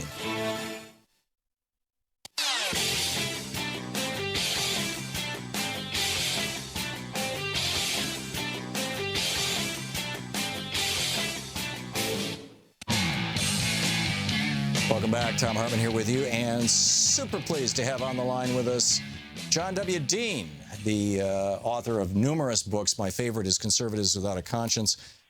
He writes over at verdict.justia.com. You can tweet him at John W. Dean, and the lecturer, author, columnist, and former Nixon White House counsel. Mr. Dean, welcome back. Sorry I couldn't join you sooner, but Mr. Trump tied us all up a little bit longer this morning. Yeah, I started referring to him as Hugo Chavez, which people on Twitter took offense to, so I'm not going to do it again. But I'm curious what your thoughts are about the state, having been inside the Nixon administration, having watched, all the administrations since then with a keen eye. What are your thoughts of the state of our country and of the Trump administration right now? Well, it's pretty chaotic. Let me just take the press conference. I actually went to my first press conference during the Eisenhower years in 1957 when I was an undergraduate student. And I've been either in or watched hundreds of press conferences. I've never seen one quite like today.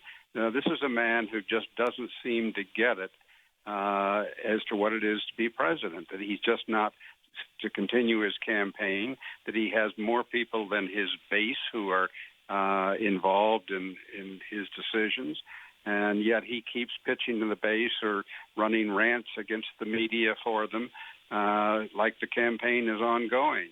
He's really denigrating the office of the presidency.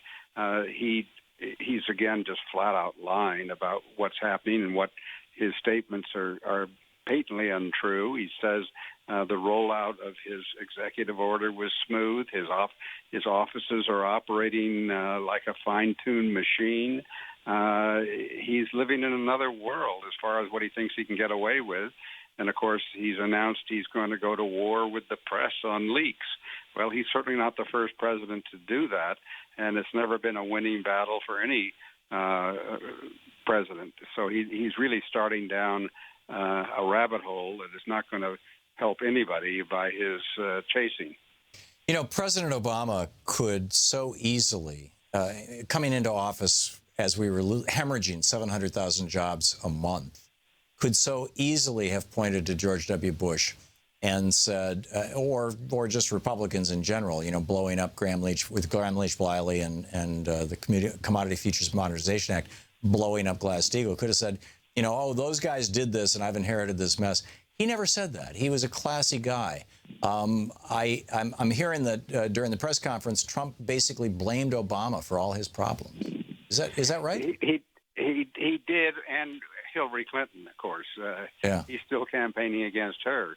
But he's at one point he's blaming Obama. The next point he's saying, no, well, it was started before Obama. So he's really, I think he's trying to keep his friendship with Obama.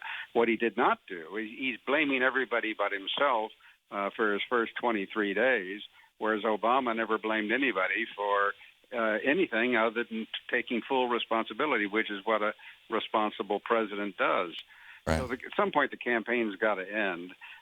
If this man loses the support of the Republicans in 2018 and the Congress shifts, he's in deep trouble. In fact, he's going to lose his job. We had a caller about an hour ago who brought up your book. He said, I'm reading Conservatives Without a Conscience. He didn't know you were going to be on as a guest. And he said, I'm reading Conservatives Without a Conscience by John Dean, and it has me frightened. It looks to me like that's what I'm looking at with just about every single person in the Trump administration. What are your thoughts on that? Well, that's exactly right. For readers who do not know the book, I had spotted I was in the Nixon administration, and it only became worse afterwards. These authoritarian personalities that are two types. There's those who are followers who will just click their heels, salute, and do whatever they're told to do. And then there are those who are called social dominators who jump out in front and say, follow me, I know how to handle this. They're often also very good followers. So it was an interesting study, and today I could put Donald Trump on the cover of that book, and he is the poster boy. This is social science has been studying this personality for about a half century. It really started post-World War II because of what happened in Italy and Germany with Mussolini and Hitler. And why did people follow him? These social scientists wanted to know. And we thought about 30% of the population. It now looks, based on the Trump vote, there might be as many as 40% of the population who are very willing to be authoritarian followers. It asks no questions. Whatever dear leader wants is what they want to do. They want to be told what to do. They don't want to think for themselves. So it's a very frightening thing. These personalities are the leader types, the social dominators. They're very good in the military. They're very good in law enforcement. They can make some excellent CEOs and corporate heads. They're not terribly good in democracy, where there's a give and take process. They don't play so well, and we're watching this play out, of course, with Trump. So how does a society respond when that society has been essentially captured by a social dominator, authoritarian leader? Exactly what we're starting to see happen now. Public opinion can check these people. Some of these people actually are not even self-aware of how far they're pushing the envelope. I don't think that Trump is terribly self-aware. It was the first heartening thing I've seen about his presidency is he destroys one norm after another, is that he actually was forced to react to the outrage about General Flynn, and he took him out of the job and removed him as the head of the National Security Council and his national security advisor, which is the first time he has really been forced to bow to public opinion since he's become a candidate, not to mention a president. Yeah, it's a remarkable time we live in, and I want to. We just have a few seconds left here. I really want to encourage people to get and read your book, Conservatives Without a Conscience. What's your most recent book, by the way? It was called The Nixon Defense, where I transcribed all of Nixon's tapes relating to Watergate. Oh, my. That's got to be fascinating. That's got to be fascinating. John W. Dean, author, lecturer, columnist with Justia. You can tweet him at John W. Dean. Say hi and say thank you. Mr. Dean, John Dean, thank you so much for being with us today. Always a pleasure, Tom. It's always a pleasure talking with you. I always learn something from you, too. I really appreciate it. Thank you. And to all of you, thank you so much for being with us today. Don't forget, democracy is not a spectator sport. It requires all of us. That's you, too. Tag, you're it. We'll see you tomorrow. You've been listening to Thom Hartmann. For audio and video archives, visit thomhartmann.com.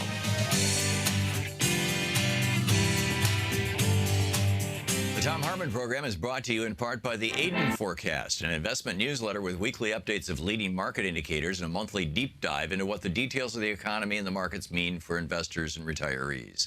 On the web at aidenmarkets.com. Wines have some of the highest pesticide levels in our food chain. This hour brought to you by ecowine.com. Pesticide-free wines, organic wines, imported from France by the Organic Wine Company, ecowine.com. The Thom Hartmann Program is brought to you in part by Super Beets. Super Beets are sourced from non-GMO beets, and they're packed with dietary nitrates, helping to produce nitric oxide for more energy, stamina, and support for healthy blood pressure levels naturally. For more information, call 800-223-8242 or visit freespeechbeets.com.